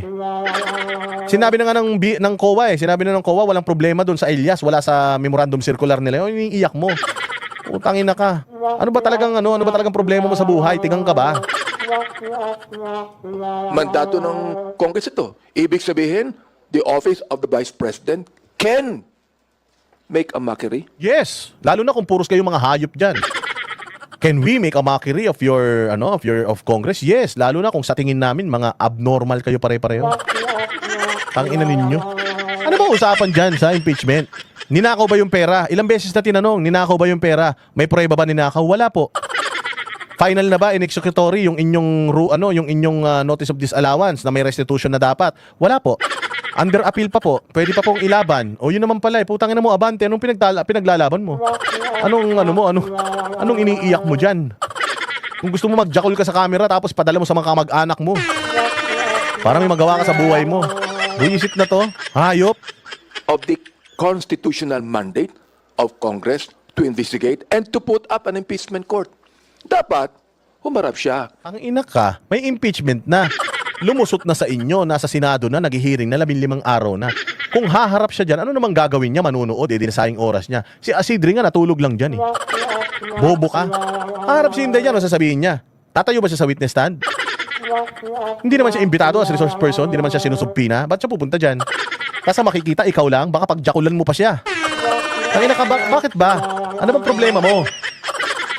Gusto mo magpunta si Inday Sara? Maganda ba si Inday Sara? Gusto mo magsalsal? Tangina ka, padala kita ang picture ni Inday, tapos magsalsal ka hanggang sa tumirik yung mata mo. Simple life, Virginia. Mabuhay ka dyan sa Amerika, Parang tadong abante na ito. Bakit ba gusto mo makita si Inday? Pangit ba mga tao sa distrito mo? At hindi ka tinitigasan sa mga nakakasalamuha mo? Gusto mo makakita ka na maganda dyan? Gago pagpunta ni Inday Sara dyan, mukha mo lang makikita, baka mawala ng gano'n, baka masok ka pa yun. Baka mamaya mamatay pa yung si Inday sa pangit ng mukha mo, baka may sumpa ka pa. Yabang-yabang ninyo na nagpunta si Inday Sara dyan sa Congress, lahat naman kayo kumakamay. Lahat naman kayo humihingi ng dispensa, pasensya na, trabaho lang. Tangina nyo ulul. Ginamit mo rin ng mga Duterte, kupal ka, kaya nung wala ka na sa Duterte, hindi ka nanalo sa distrito mo Siya taglibog ka na naman, mag-explain. taglibog ka na naman. Ano siya mag-explain? Nag-explain na nga yung SDO. Ba't siya mag-explain? Hindi naman yung panahon para mag-explain, tanga. Silver Music, mabuhay ka. Hindi naman ng trabaho, hindi naman yung impeachment court, wala ka talagang alam, kupal ka Hindi naman siya kailangan mag-explain dyan. Gago, hearing na yan Hindi naman yan yung lugar kung saan dapat siya mag-explain. Yan yung lugar kung dapat patunayan nila kung may nagnakaw ba. Yan ang lugar kung saan dapat patunayan nyo kung may ninakaw ba siya o wala. Wala pa kayo napapatunayan after 15 days. Boss, ayusin mo buhay mo. Tangina ka, congressman ka, tagal-tagal mo ng congressman, bobo ka pa rin. Huwag niyang sasabihin yan sa mga staff niya. Siya mismo, nakakaawa po yung mga staff niya. Tangina mo, kung naawa ka, di iuwi mo. Esmeralda Basay, di ba? Naawa ka pala sa staff ni Inday, di iuwi mo. Iuwi mo yung staff ni Inday, gusto mo, asawahin mo. Tangina ka, ang dami mong alam. Naawa ka pala, ba't pinahihirapan nyo? Naawa ka pala, ba't kine-question nyo? Di sana wag nyo nang questionin, naawa ka pala Gago, sabi naawa. Dami nyong alam, di nga kayo naawa sa mga ninanakawan nyo Explain Siya na mismo mag-explain. Tinatawagan ko ngayon si Vice... Nang ina mo, sino ka? Para tawagan mo si Vice President, sino ka? Abante, hindi ka nga binoto ng tao sa distrito mo. Ilan libo lang yung kukumbinsihin mo na magaling ka. Putang ina, hindi mo pa sila nakumbinsi. Tapos, mananawagan ka pa kay Inday Sara, pakyo ka, eto ka Tangina mo. Sino ka? Diyos ka? Diyos ka, boss? Tigas na mukha natin, di ba? Marjorie Pajardo. President, bahawa ka naman sa mga staff mo. Ikaw na mismo pumunta dito. Mag-explain ka. Napakit? Sa'yo? Ano yung pupunta siya dyan sa impeachment court? Hindi siya iniimbitahan, wala siya subpoena, tapos mag-explain siya. Bobo? Bobo lang? Bobo yarn? Hoy, abante. Hindi ganun ang sistema dyan. Kailangan pag pumunta ka sa impeachment court, pinatatawag ka ng impeachment court. Sinubpina ka ng impeachment court at ikaw ay titistigo, magtitestify, hindi magpapaliwanag, bobo. Hindi yan hindi yan Quadcom, hindi yan Tricom, hindi yan in aid of legislation, impeachment, korte na yan. Pwede ba yun? Pupunta na lang ako sa korte tapos magsasalita ako doon kung kailan ko gusto. Kung di ka ba naman wala kang utak. Pag pumunta ka doon, kailangan sinubpina ka. Sabihin mo sa Senado, subpina nyo si Inday Sara. We are summoning Inday Sara Duterte. Hindi yung I'm calling on BP Sara. Ulul. Tangina mo. Hindi ka nga binoto ng mga constituent mo kung makapag-demand ka. Kala mo naman, importanteng tao ka. Gago, kahit mamatay ka mamaya, walang may pakialam sa'yo. Abante, pusta tayo pag namatay ka, tumatutuwa mga Pilipino. Katulad ni Akop. Noong namatay si Akop di ba? Hindi ka pa sinusundo ni Akop. Sumama ka na. Para may magawa ka mabuti sa mundo. O hanggat buhay ka, wala kang magagawa mabuti sa mundo. Kapag huminto ka na sa paghinga at huminto na yung tibok ng puso mo, puta matutuwa ng mga Pilipino na bawasan ng isang demonyo sa bayan. Tigas ng mukha ang putyang inakala mo, boyfriend siya ni Inday. Yung asawa nga niya, hindi siya tinatawagan ng ganyan, ikaw pa. Tanginan to, kapal ng mukha mo. Hindi ka pwedeng magtago kung saan-saan. My goodness. Humarap ka nga doon sa perjury charge kay Ramil Madriaga eh. Humarap ka din doon sa charge ng kapatid mo eh. Tapos hindi ka... Anong problema sa'yo? Hindi naman kanya ka mag-anak. Si Inday man ang nagsampa ng demanda kay Madriaga. Hindi natural. Pupunta siya doon. Kapatid niya, may hearing. Pumunta siya doon. Anong problema mo? Tangina mo kulang ka sa aruga? Wala ka bang pamilya? Ha, Bante? Wala bang ano? Wala. Simple life, Virginia, mabuhay ka, nanalo yan dahil kay Garcia. Oo. Kapal ng mukha mo, Abante. Pucha, ba't pinakikialam mo may mga desisyon niya sa buhay? Di naman niya pinakikialaman nung nag-picture ka na nakalabas ang dila mo, nakahubad ka pa. Wala naman siyang paki doon. Kapag yung mga pera ng simbahan mo, binubulsa mo, wala rin naman pakialam si Inday Sara dahil trip mo yan, bahala ka sa buhay mo. Siya pinakikialaman, Abante. Abante, putangin na, baka takihin ka sa puso, galit na galit ka na naman. Hindi pa ready ang impyerno sa'yo. Tangina, ang dami ng pastor dun. Madadagdagan pa na isang pastor na tanga. Harap sa impeachment court, my goodness naman, Vice President, humarap ka na. Maawa ka sa mga staff mo. At ipaliwanag mo sa taong bayan kung bakit hindi ka kinakailangang ma-impeach. Yan ang Bago, no? Tanginan to, tanga. Abante, wala ba nag-a-advise sa'yo na hindi ganyan ang sistema sa impeachment? Bobo ka? Tanginan ninyo, kaya hanggang ngayon wala pa rin kayong pasabog, kaya nagmamakawa kayo kay Inday. Ha? Kasi hanggang ngayon, putsang ina, yung tao, tawan-tawa na sa inyo eh. Pinagtatawanan na kayong mga tao, hanggang ngayon wala pa kayo napapatunayan sa impeachment eh, mga ulul kayo. Nawagan ko. Tangina, nanawagan si Gago. Tarantado, nananawagan yung mga kadistrito mo na dapat daw ang nakaupo. Si Uy, hindi ikaw. Si Uy daw dapat ang nakaupo, hindi ikaw, dahil hindi naman ikaw ang binoto nila. Paano yung mukha mo nakikita nila dyan? Tangina ka, hindi ka naman importante sa Pilipinas, ulul. Wala naniniwala sa iyo, Bante. Tanga-tanga talaga itong mga prosecutor na to. Mga inutil talaga itong mga prosecutor na to kahit kailan. Oh, ito, pakinggan natin. Isa pang tanga. Ito, pakinggan natin to. I have here the transcript of the hearing in Congress. Hindi ko po maintindihan. I have here the transcript of the impeachment in the hearing. Pokey nang ina, pwede mo magsalita ka na maayos? Erwin Tulfo, di naman bagay sa'yo. Di ka naman blondie. Di ka naman blue eyes. Ang ina, yung balat mo naman, balat ng mga magsasakang Pilipino yan. Umiislang-islang ka pa, pukin ng ina mo para kang lasing. Kita mo yung nasa likod mo, mukhang puppet. Oh, stop mo ba yan? Tignan mo yung nasa likod mo. Mukhang taga Sesame Street, walang hiya ka. Tignan mo yung entrance niya, putang ina, kala mo may tinitira sa puwet pag nagsasalita eh. I have here the transcript. I have here the transcript. Ang klaseng English yan, pukin ng ina, kinatalino mo yan, Erwin Tulfo. Abnormal ang putang ginagaya daw si Donald Trump. Of the hearing in Congress. Of the hearing in Congress. I have here the transcript of the hearing in Congress. Ano sabihin, hawak ko ngayon dito. Pilipino ka man, pukin ng ina mo ka. Hawak ko itong libro na ito. Ito yung mga nandito nakalagay, yung mga sagutan dyan sa Kongreso. Hindi mo ganunin. Tangina ka, hindi ka naman matalino. Bobo ka naman, putang ina kung makapagsalita. Journalist ka man lang, maganda ka lang magsalita. Pero tanga ka naman. Tumigil ka nga. Hindi ko po maintindihan bakit parang... Putang ina, ba't hindi mo maintindihan? Paano? In English mo kaya hindi mo maintindihan? Hindi ko po maintindihan. I have here the transcript of the hearing in Congress. Hindi ko po maintindihan. Hindi mo maintindihan. Tanga, basahin mo ulit. Abnormal ka pala eh. Hindi mo maintindihan eh. Puta, ipukpok mo sa ulo mo, baka maintindihan mo yan. Tangina, puro pekpek kasi nasa utak mo kaya hindi mo maintindihan yan eh. Drawing mo ng puke yan. Yang libro, drawing mo ng pekpek. Sigurado ko maintindihan mo yan. Sapul eh. Hirap na hirap po siya magtagalog. When in fact, sa Congress po, noong November, Tagalog naman po ang sagot niya. Ang tanong po sa kanya, ni Congressman Luistro, payment of incentive, 11 po. Would you know whether these amounts would total 120 exactly? Yes, ma'am. Gitotal ko po yan, ma'am. 120 million po. Galit na galit siya. Kasi si Gina Acosta, Bisaya. Putang ina mo, Bisaya ka rin eh. Gago ka ba? Minamak mo ba yung mga Bisaya? Sinasabi mo ba na putang ina ang bobobo ng mga Bisaya? Di sila marunong magtagalog? Kaya hindi na magtagalog, ikaw mag-adjust. Pinatawag mo siya dyan eh. Tangina, Bisaya man ang salita nila sa Davao. Bira man sila magtagalog. So tayo mag-a-adjust. Kung hirap yan magbisaya, magtagalog, mag-adjust ka. Putsang ina, nagagalit siya. Bisaya rin to, taga Davao Oriental tong pamilya ng mga abnormal na ito eh. Tangina tong mga to, nagagalit kayo dito kay Gina Acosta na siya'y Bisaya magsalita. Ano masama sa pagiging Bisaya? Ha? Putang ina ninyo, yung mga Bisaya, wag na kayong boboto rito ha. Tinatarantado kayo ng mga tulpo. Galit sila sa Bisaya. Oo, ba't daw hindi magtagalog? Bakit daw hindi nakakaintindi ng Tagalog? Putsang inang yan. Hindi lang nagtatagalog yung tao. Siyempre, kung ang tao, mas may papaliwanag niya yung kanyang sarili sa Bisaya, kasi pag nagtagalog siya, baka magkamali siya. Hindi yun ang kanyang mother tongue eh. Hindi yun ang kanyang first language. Ang kanyang first language, Bisaya. So kung magsasalita siya dyan ng Tagalog, at saka siyempre, mas may hirapan niyang intindihin yung Tagalog, mas maintindihan niyo yung Bisaya, dapat mag-a-adjust kayo sa kanya para makakuha kayo ng accurate na sagot. Hindi mo dapat minamak yung mga Bisaya na Bisaya siya ng Bisaya, niloloko. Nagbisaya lang, niloloko na. Nakakaintindi man ng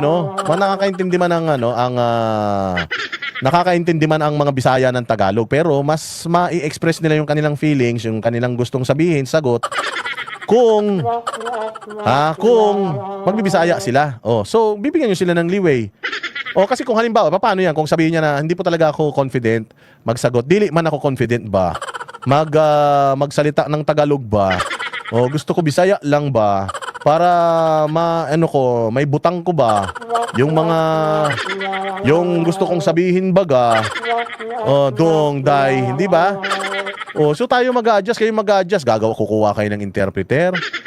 O kaya, yung tanong, itatagalogin nyo, tapos ibibisaya nyo. Pwede naman yun. Pwede naman yun, mga bossing Jojo Hugo, mabuhay ka, ha? Kuha na ng passport papuntang Mars. Ay, puta, kawawa to. Itong si Tulfo, pagka naging presidente na si Inday, tain na lang to dyan sa Senado, baka kahit Mike, hindi na bigyan yan. Walang hiya ang putya yan, may butang, mali-mali ka din magbisaya. Pakialam mo. Tarantado, hindi naman din ako Bisaya, pero tinatry ko magbisaya.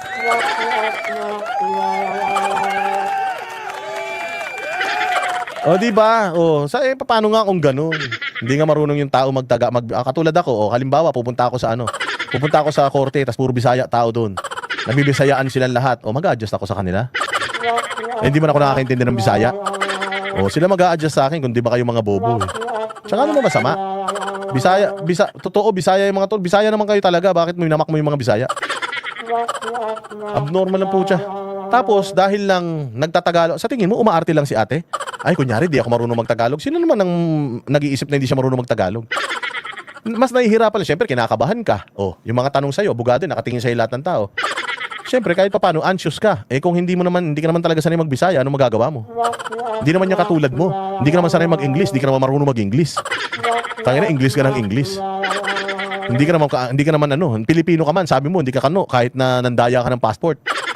Ng pagkakakilanlan mo para lang maging Amerikano ka. Hindi ka naman Amerikano, yung tsura mo, hindi ka naman mukhang Amerikano, English ka ng English. Diba? Sus! Alden Richards, pukin ng ina mo, hindi ka pwede dito, bobo ka. Bawal yung mga bobo rito. Alisin nyo yung mga bobo. Bawal yung mga tanga rito. Putang ina mo, matulog ka, ha. Hindi importante sa akin yung hindi importante sa akin yung iniiyak mo dyan. Ako ang siga rito. Tanga ang putang inang yan. Sige, pakinggan pa natin tong kanyang sasabihin. It's all puro Tagalog, Mr. President. What is this? What is this? Puro Tagalog, Mr. President. What is this? Okay nang ina mo. Ano ka, sa pelikula ka? Ikaw ka nag-English ka, hindi naman bagay sa'yo eh. Hindi nga kami nagagalit. Nakatapos yung nagbibisaya, Bisaya naman siya. Mahirap nun, tiga Pampanga siya. Halimbawa, tiga Pampanga siya, tapos pinipilit niya magbisaya. Yun, katulad ko, yun ang mahirap. Tagalog ako, Ilocano ako, nagpipilit ako magbisaya. Yun ang nakakatawa. Pero hindi ka dapat magtaka kung yan si ate, tiga Davao, Bisaya man yan. Kung mas preferred niyang Bisaya language, puta, siligutan nga eh. Tiga Leyte, nagbibisaya eh. Iwaray yan. Tangang putsang inan to si Tulfo. What is this? Ulol, tangin naman, di bagay sa'yo. Mabuti po sana, pati yung discretionary, and she's a government official, she doesn't know what discretionary means is. Anong means is? English ka ng English, bobo pa yung grammar mo. Means is? She doesn't know what discretionary means is. Ina ka, feelingero ka kasi masyado. Means is? Tangina mo, kahit saan libro, walang means is. Tanginan to. Pilit na pilit. Pilit na pilit. Akala mo naman matalinong hayop. 1 taon pa lang senador. Siya na yung pinakamayabang dyan. OA. Ang ina ka dapat sa'yo sa perya. Doon ka, mag-inarte ka doon. Kahit maghapon, okay lang. Filingero ka masyado. Akala mo naman kapugi-pugi mo. What it means? Ano what it means o what means is? Nakapa-English ka pa. Gaya mo si Robin. Si Robin, number 1 siya bilang senador. Tapos sa survey, number 1 siya. Ngayon, pati sa vice presidential survey, number 1 siya. Nagtatagalog man yan, bira mag-English yan. Hindi katulad mo, kupal. Pal lang po siya. Dito po, sumasagot naman po siya. English, Tagalog. Yes po. Are you aware? Opo. O may authority special disbursing officer. Kasi po, wala akong alam kung paano po i-implement ang mga confidential. Ano nagdadabog po si Gago? Kala mo siya may-ari? Ikaw may-ari? Tangina mo, sumbong mo kay Tulpo. Galit ka pala, sumbong mo sa kuya mo. Pinanginan nyo. Ang dami ng tangan dyan sa Senado, dumagdag ka pa. President, tama na po itong panluloko sa atin. Anong panloloko? Putangin niya, nagsalita lang ng Bisaya, nanloko na. Mas magaling lang siya magbisaya kaysa sa Tagalog, manloloko na. Anong klase kang senador? Tangina nitong yabang, no? O mga kababayan kong Bisaya, ha? Kita ninyo, ha? O kasama niyong Bisaya, parang dirin-diri siya sa Bisaya. Putangin mo, Bisaya ka rin, eh. Baduy ka rin naman. Kunyari ka pa. Pucha, taga Davao Oriental kayo, mga ulul kayo, may mga buntot kayo. Tangina niyo, katutubo rin kayo, eh. Kala mo naman kung sino matalino tong ulul na ito. Galit sa Bisaya. Tanginan to. Lisa Lucero, buti ka pa, mabait ka. Napakayabang nitong manyakis na ito. Tanginan to. Please, Mr. President, compel this witness to talk in Tagalog. Di mo sila pwedeng pilitin. Kung ano yung komportable sila, Erwin Tulpo, isip-isip. Kung mas komportable sila sa Bisaya, magbisaya siya. Kung mas komportable sila sa Kapampangan, magkapampangan. Kung mas komportable sa English, mag-English. Di katulad mo. Ikaw lang naman komportable sa English mong pangtanga. Oh. Ang yabang ang putya. Kala mo naman pagkagaling-galing ang hayop na ito. Kahit po yung mga Bisaya po nakaintindi ng Tagalog, nakakasalita ng Tagalog, ano tayo sa ibang bansa? Ano tayo, mga Hapon, mga Chinese? O bakit? Anong problema sa Hapon at Chinese? Erwin Tulpo. Yung Hapon, mas mayaman kaysa sa Pilipinas. Yung Chinese, di rin naman nag-i-English yun. Mas mayaman pa sa Pilipinas. Tangan po siya, racist pa. I know, Miss Witness, you can understand Tagalog, you can speak Tagalog dahil nandito po ito. Nakapagsalita man siyang Tagalog, di naman pipi yan. Nakapagsalita siya, pero mas komportable nga siya magsalita ng Bisaya. Ano ba pakialam mo? Di ba? Sinabi ba niya, hindi po ako nakakaintindi ng Tagalog? Wala naman siya sinabing ganun. Sinabi lang niya, hirap siya sa pagtatagalog. Hirap din siya umintindi ng Tagalog. Ikaw nga, kahit pangit ng English mo, English ka ng English, wala nga nagre-reklamo sa'yo. Pwede nga kami Erwin, wag ka na mag-English, di bagay sa'yo. Di mo naman kami pinakikinggan. Tangina nyo, ginusto nyo yan. Naghiring-hiring kayo. Kung mas komportable siya sa Bisaya para mas ma-express niya yung kanyang feelings, yung kanyang sarili, di mag-Bisaya siya, mag-adjust kayo. Hindi pwede siya mag-a-adjust sa inyo. Kasi kapag pinilit nyo yung tao na yan na magtagalog at nagkamali siya, alam mo pwede niya sabihin? Pwede siya magdahilan na, di ko nga matandaan na sinabi ko yan, sir. Dili ko matandaan na sinabi ko yan, dong. Gawa ng gamay-gamay man lang kasabot kong Tagalog, dong. Konti man lang yung alam kong Tagalog. Di nawalan pa ngayon ng kwenta yung mga ano nyo dyan. Pero kung wala ka ng dahilan, ha? Sige, kung gusto mo ng Bisaya, tapos itatranslate na lang dito. Kung may tanong yung abogado, pwedeng may Tagalog, pero pwede ding Bisayain kung gusto mo para mas maintindihan mo. Kasi kung hindi niya naiintindihan, putyang inang yan, palpak yung ano nyo dyan, yung hearing nyo dyan. Kasi kailangan nga, kino-confirm natin sa kanila. Naintindihan mo ba yung tanong? Naintindihan mo ba yung sagot? Diba? Ganun yun. Kayo mag-adjust, Erwin. Nag-a-adjust nga kami sa katangahan mo dyan, eh. Wala nga kami magawa kahit puro yabangan lang ginagawa nyo magkapatid dyan. Pares naman kayong putang ina, pinaglihi sa itlog na bugok, eh.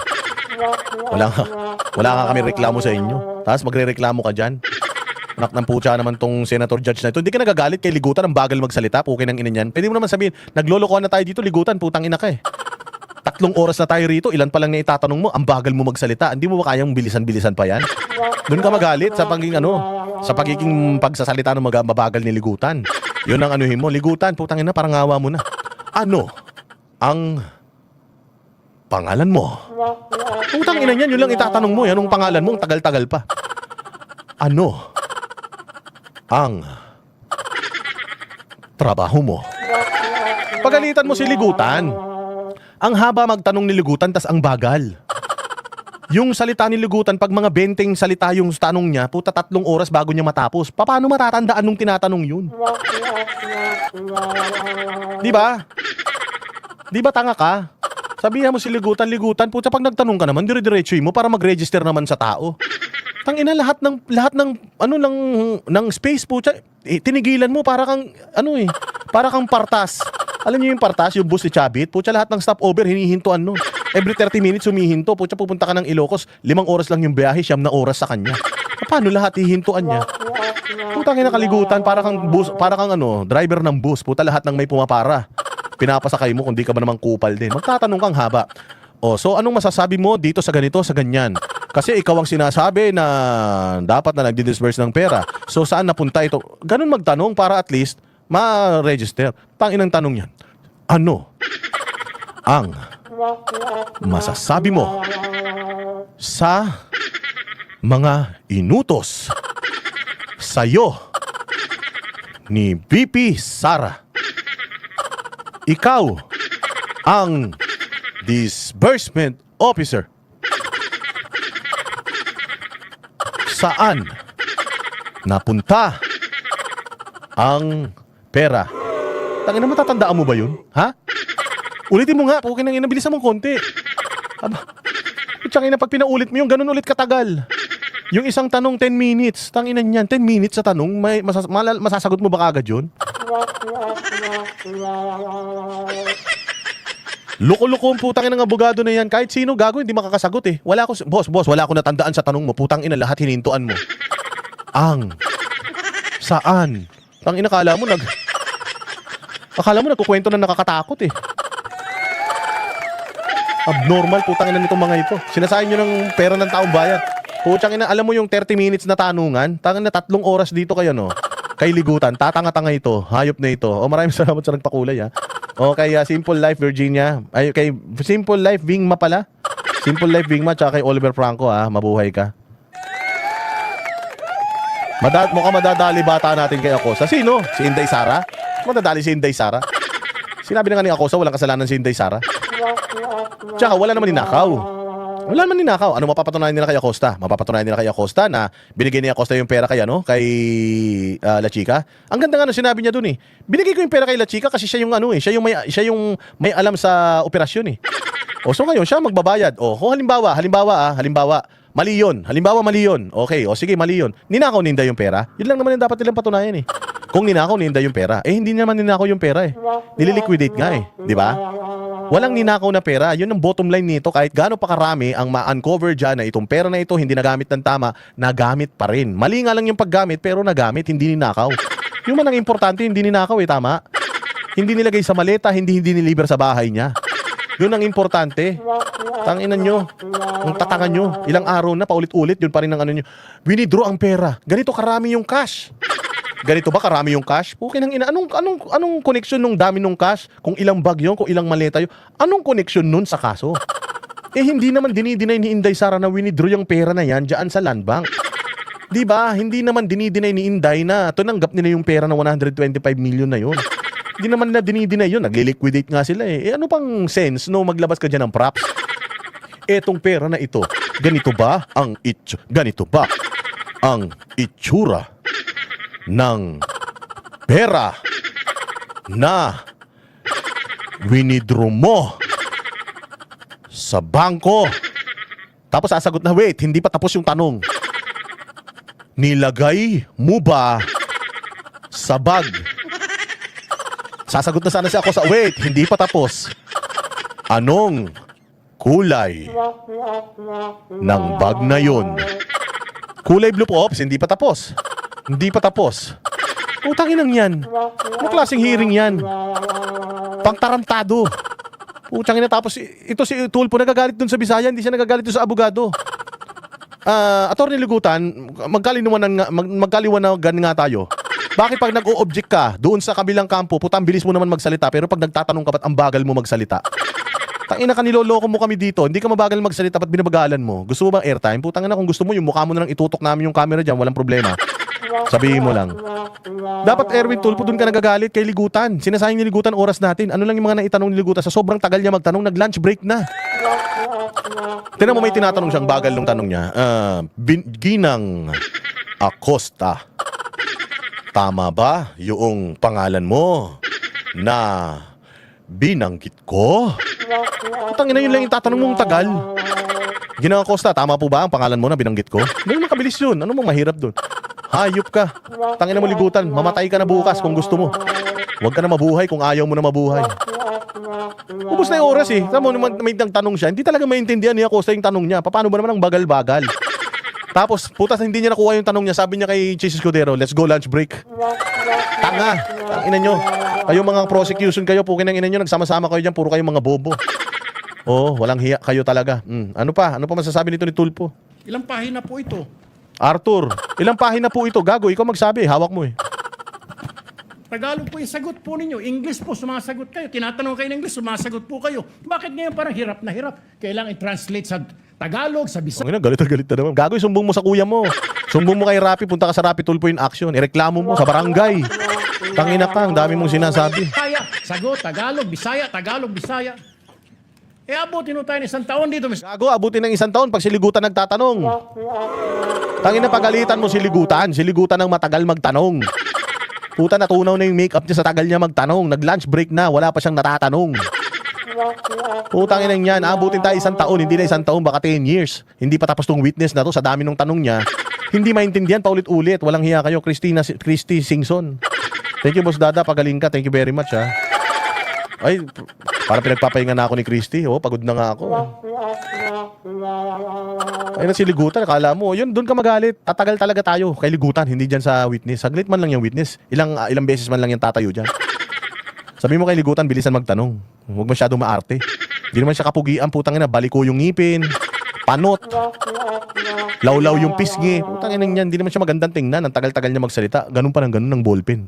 Ano ang masasabi mo dito?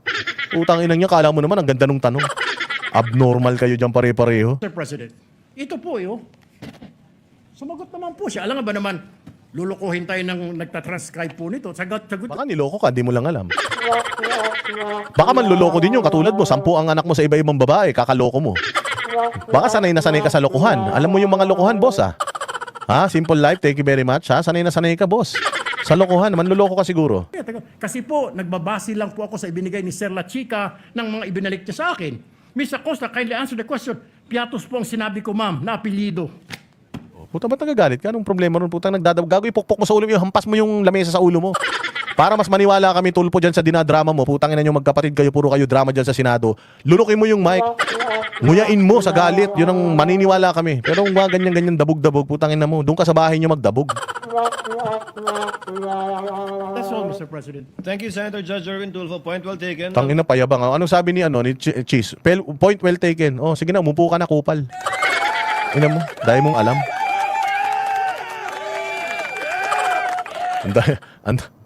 So ito pong si witness na pinepresent ng prosecution ngayon ay si Witness Gina Acosta, yung SDO po, yung disbursing officer na inassign ng Office of the Vice President para sa pag-disburse ng confidential funds. Tapos nung pinresent po to siya ng prosecution, she is being presented as a hostile witness. So pag sabihin mo pong hostile witness ang isang witness, ibig sabihin po niyan in very simple terms ay hindi po talaga yan kakampi nung party na nagpe-present sa kanya. And that is because yung interest po ng witness na to ay iba sa interest ng prosecution. So in other words, kung ang goal po ng prosecution ay mapakonvict yung respondent dito, etong si Miss Gina being an employee of the OVP tapos co-terminus din po siya kay Vice President Sara Duterte as the Vice President, ang interest po talaga niya ay most likely ay para hindi ipakonvict si VP Sara. So pag ganyan po na hostile witness ang isang witness, magbabago ngayon yung rules. Pwede na rin siya tanungin ng mga leading questions ng prosecution. Kasi 'di ba po generally legally, yung leading questions ay allowed lang sa cross-examination. But even in the direct examination, ay pwede pa rin as long as ma-declare ang witness as a hostile witness. So yan lang po ang ibig sabihin niya. Hindi naman po ibig sabihin pag sabihin na hostile witness ay magkaaway talaga yung dalawang partido. So kung napanood nyo po yung impeachment trial kanina, friendly naman po si Attorney Ligutan at si Witness Gina. Hindi naman po sila nagsisigawan or nagsasagutan. And as a matter of fact, si Attorney Ligutan, naging translator pa nga po siya for Witness Gina sa pag nagbibisaya po siya. And then yung pangalawa po na nangyari lang din dito ay napatestify po ng prosecution na sinabi po ni Witness Gina na binigay daw niya yung confidential funds pagkuha niya sa bangko dun kay Colonel La Chica as instructed by VP Sara Duterte as the head of agency nung OVP. So mamaya ko po yan explain. Okay, and then aside from that, meron din pong mga pinakitang bundles of cash. Nakita nyo naman siguro dun sa earlier part ng video natin. Tapos meron ding mga simulated images na finlash kung saan tinatanong ng defense kung whether or not simulated. So yung mga ganun naman po, allowed naman yun kasi it's just a matter of para lang mas mag-visualize talaga ng witness. Kasi yung witness naman po yung kumuha ng pera, di ba? Para lang for comparison purposes. So legally, ang nakikita ko wala naman talaga masyadong epekto yun kasi pwede naman i-testify lang directly ni Witness Gina yung experience niya. So I'm guessing this is just more on for the general public lang para siguro mas ma-visualize po ninyo yung amount na involved daw dito sa alleged confidential fund misuse. So kayo na po bahala mag-decide kung ano tingin niyo yung purpose sa mga ganong performance po ng prosecution. Okay, so yan lang po for the facts of our case. Ngayon po, let's discuss our first main issue, which is whether or not bawal po ba talaga magbisaya at kung whether or not panloloko ba yung ginawa ni Witness Gina kasi mas preferred niya magbisaya kesa mag-English or Tagalog. So una po, i-analyze muna natin yung ruling or yung directive ni Presiding Officer Escudero. So dun pa lang po kasi makita ninyo na hindi naman talaga prohibited magbisaya, kundi ang in-instruct lang niya ay hindi naman kailangan i-translate daw lahat ng questions to save on time. So dun sa side ng witness, hindi naman sinabi ni Presiding Officer Escudero na dapat mag-English. Dapat dito lang daw sa question and answer portion para hindi na madaming repetition sa pag-translate. So from there, meron ng idea siguro kayo or mas nakikita po ninyo na hindi naman prohibited po talaga magsalita sa local dialect ang witness. At mamaya po mas explain ko yan. Pero pangalawa po, i-analyze din muna natin yung position ni Senator Erwin Tulfo. So kung makita po ninyo ang sinabi ni Senator Erwin Tulfo, based daw kasi sa transcript dun sa Quadcom, naririnig naman daw nag-Tagalog, tapos nag-question and answer na via Tagalog and English. Therefore, marunong mag-English si Witness Acosta. Yun yung pinaka-point niya. At according to him, ay panloloko daw yung ginagawa ngayon kasi mas pinipili ng witness na Bisaya. So, ang naging problem lang kasi sa ganung statement ni Senator Judge Tulfo ay medyo conclusory po agad siya na panloloko. Hindi pa nga po kasi niya natanong kung ano kaya yung posibleng rason bakit nagbibisaya to si Witness Acosta. Pero despite the lack nung due process na yun, yung pagtanong niya as to the reason, ay yung conclusion niya panloloko na agad. At pangit lang po yun pakinggan ng general public kasi isipin itong witness ng loloko eh hindi pa naman siya nabigyan ng opportunity to explain her reason, her personal reasons why she is now choosing to testify dun sa main dialect po niya na Cebuano or Bisaya. Okay, so yan lang po ang analysis ko sa statement ni Senator Tulfo sa manifestation at sa decision po ni Presiding Officer Escudero. Ngayon po ipakita ko sa inyo yung actual legal provision regarding sa pag-testify po ng witnesses. Okay, so for this po ay nasa Revised Rules on Evidence po tayo, the 2019 Proposed Amendments to the Revised Rules on Evidence, and to be specific po, Rule 130 Section 21 yung relevant provision natin. So dito po makita ninyo testimonial evidence, qualification of witness. Witness, their qualifications. All persons who can perceive and perceiving can make known their perception to others may be witnesses. Religious or political belief, interest in the outcome of the case or conviction of a crime, unless otherwise provided by law, shall not be a ground for disqualification. So yung relevant part lang po talaga sa atin dito ay itong can make known their perception to others. So yung una pong iti-take note nyo talaga dito, pagbasahin nyo po itong requirement ng witness, hindi naman po sinabi na mag-testify lang sila using the English or Tagalog na language. Wala pong ganong requirement under the rules. At ang nakalagay lang po, can make known their perception to others. So ang ibig sabihin po niyan, ipaalam sa ibang tao yung personal knowledge nila as their testimony. So kung ang tingin ng witness yung proper way or yung best way para mapaalam niya yung personal knowledge niya sa korte via her testimony ay using the Bisaya or the Cebuano language as her main dialect, ay pwede po yun gawin niya as a witness kasi hindi naman po siya pwede pilitin kung hindi niya ngayon ma-make known ng maayos yung perception or personal knowledge niya sa court. Kasi mahirap naman po kung pilitin siya ngayon mag-English or Tagalog, tapos yun pala barok-barok yung understanding niya or mali-mali yung understanding niya. Pag ganun kasi, hindi niya ngayon ma-make known yung perception or personal knowledge niya to others ng maayos. 'Di ba? Kaya hindi po prohibited gumamit ng ibang language. Even other foreign languages, pwede nga rin po yan mag-Japanese provided may translator lang. Hindi po yan prohibited sa korte natin.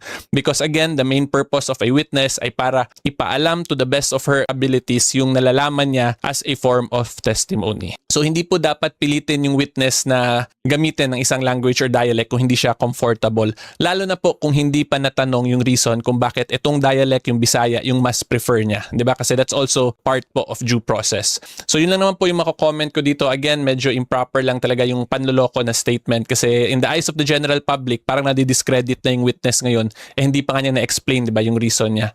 At kung pakinggan nyo rin po yung actual testimony dito ng witness, pag nagsasalita din po siya ng English or ng Tagalog, medyo barok-barok And ang masasabi ko lang that is normal and expected kasi may ibang tao talaga na intindihan yung Tagalog, na intindihan yung English pero hindi nila kaya sabihin, 'di ba? Kaya mas comfortable.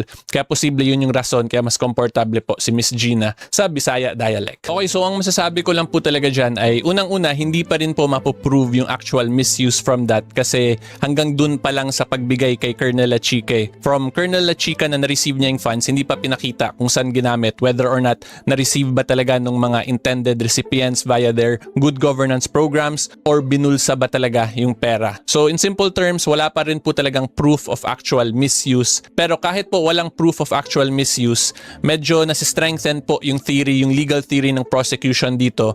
Kasi yung understanding ko pa rin po talaga dito sa ginagawa ng prosecution so far ay they are still banking on dun nga sa section 8 na presumption na pag failure to liquidate, mali-mali yung pag-disburse, therefore papasok yung prima facie presumption of misuse. So dito, since sinabi ni witness Acosta na si VP Sara yung nag-instruct na ibigay kay Colonel Lachica, talagang inatake po yun dito ni Attorney Ligutan na may improper disbursement. So pag ganun, posible nga yun i-argue ng prosecution talaga na may violation of the COA circular. So pag may violation of the COA circular, failure to liquidate, improper disbursement, papasok na nga po yung presumption of misuse. But ang dilemma pa rin po talaga ng prosecution, hindi pa nila napapakita yung actual misuse. At kung ako po kasi ang tatanungin ninyo, yung position ko po talaga dito sa allegation na to, kailangan mapakita talaga yung actual misuse kasi it is defensible po sa side ng prosecution pag yung presumption, yung prima facie presumption lang po yung pagbabasihan ng prosecution, and that is because po of the legal definition ng betrayal of public trust. So may papakita rin po akong case sa inyo for that.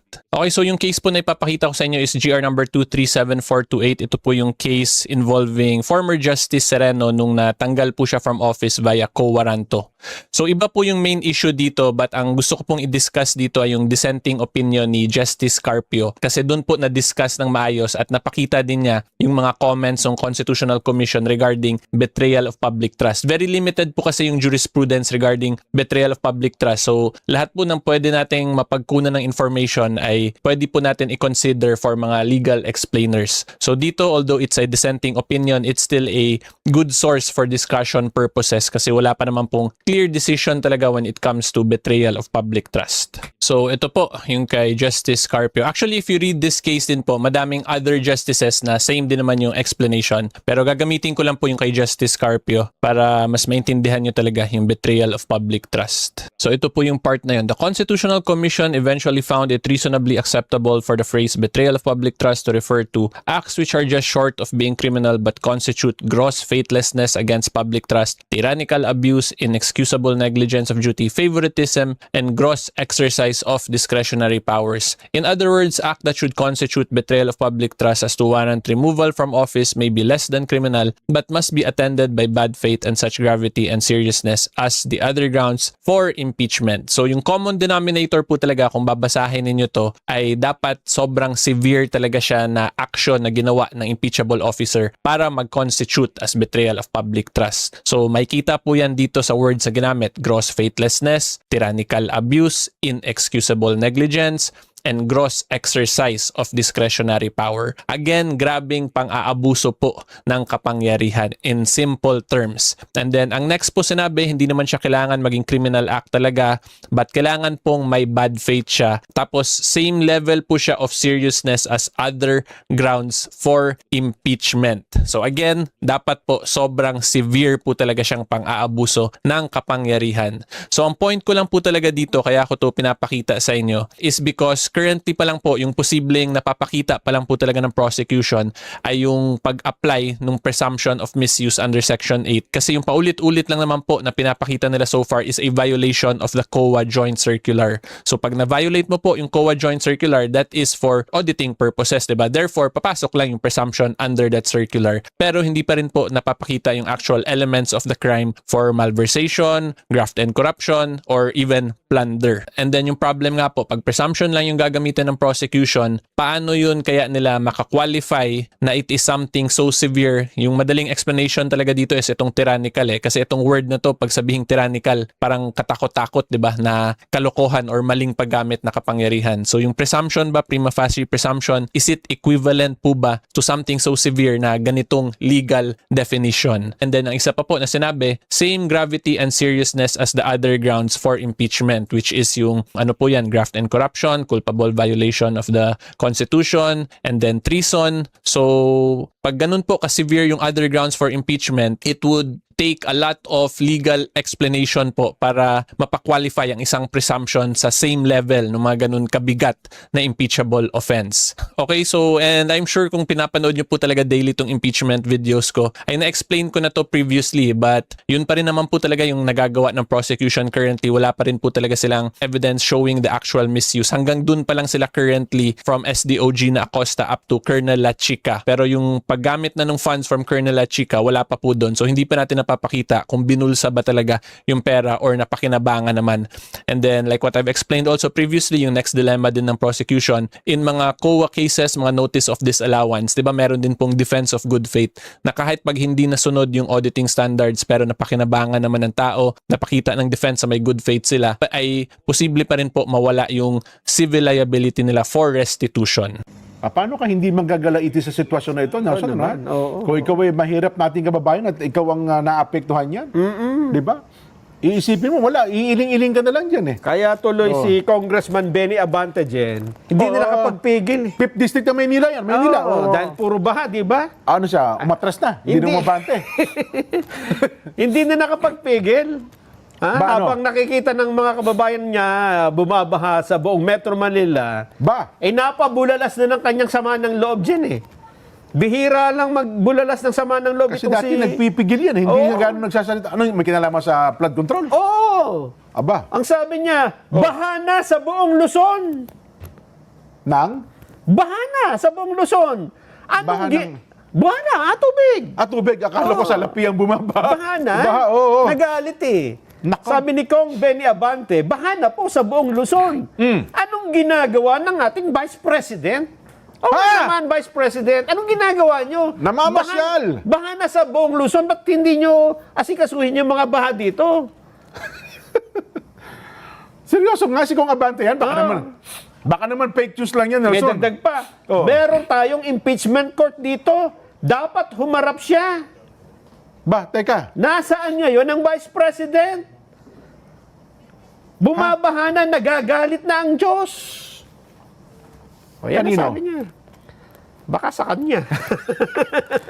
Totoo yun na reaction niya? Ewan ko kung baka naman ano reaction ng mga babayan natin dahil lumilitaw para sa kanya, sa kabila ng mga bahang ito, mas importante pa rin unahin ang impeachment. Yun na nga. Tsaka pananagutan ng pangalawang Pangulo sa... Ay, sabi kung nandito po siya tumaharap sa impeachment. Hindi daw babaha. Parang yung gusto niya palitawin. Kung ang Vice Presidente ay humarap sa impeachment, hindi sana magpapaulan ng ganito daming ulan. Ganon. Para sa kanya, yung ulan ngayon at pagbaha ay dahil hindi humarap ang Vice President sa impeachment. Mukhang kabalintunaan ata. Parang iba ho. Ay, yata nga. Congressman Benny Abante, Benvenido Abante Jr. Ang ganda pa naman ng pangalan eh, no? Oo nga. Hindi dapat sa'yo yung Benvenido. Dapat sa'yo ay... Hindi, baka naman, talaga ba sinabi niya? Baka naman hindi niya sinabi. Oo, sinabi niya ito. Talaga? Oo. Kung mukhang kailangan natin magpaayos. ng drainage system. Bumabaha, di ba? Oo, Kasi nga, yung impeachment, wala kinalaman sa bahayan. para Magpatingin ho tayo. Magpatingin tayo sa mga engineer kung saan pupunta yung tubig. Ang dami mong ano, ang dami. O, pero panoorin nyo si Ligutan. O kung paano magsalita tong gago na to. O, sige, Ligutan. Tama po ba? Yes, sir. Tanong. Okay nang inan yan. Natural magtatanong ka. Yun ang trabaho mo eh. Tanong. Ito, gumaganon pa yung kamay oh. Tanong. Ang tagal po kinang to loading. Hayop. Kailan ba na-encash yung checking ito? Di ba? December 20? Kailan na-encash ang check na to? Di ba? Ang tanginan yan, abnormal ang puta. 2022? Yes, sir. And hindi po ba? Hindi alam ni Arnie Acosta kung kailan matatapos yung tanong. Yes, sir. Hindi niya alam kung dapat na ba siya sumagot. Di pa siya dapat sumagot. Ang galing ng prosecution dito ha. Puta si Claire Castro, tang inang pangit o nasa likod oh. Pukin ng inan to, guilty yan oh, child abuser oh. Naka-attend pa ng Senado. Putang ina mga komunista na ito. Ginagawa mo dyan Claire Castro. Nabubor ka na rin ba kay Ligutan? Sabi siguro ni Claire Castro, putang ina nito si Ligutan. Mas matagal pa tong magsalita kaysa sa sa dalang ng regla ko eh. Ang pangit mo, Claire Castro, putang ina ka, nagpunta ka pa dyan.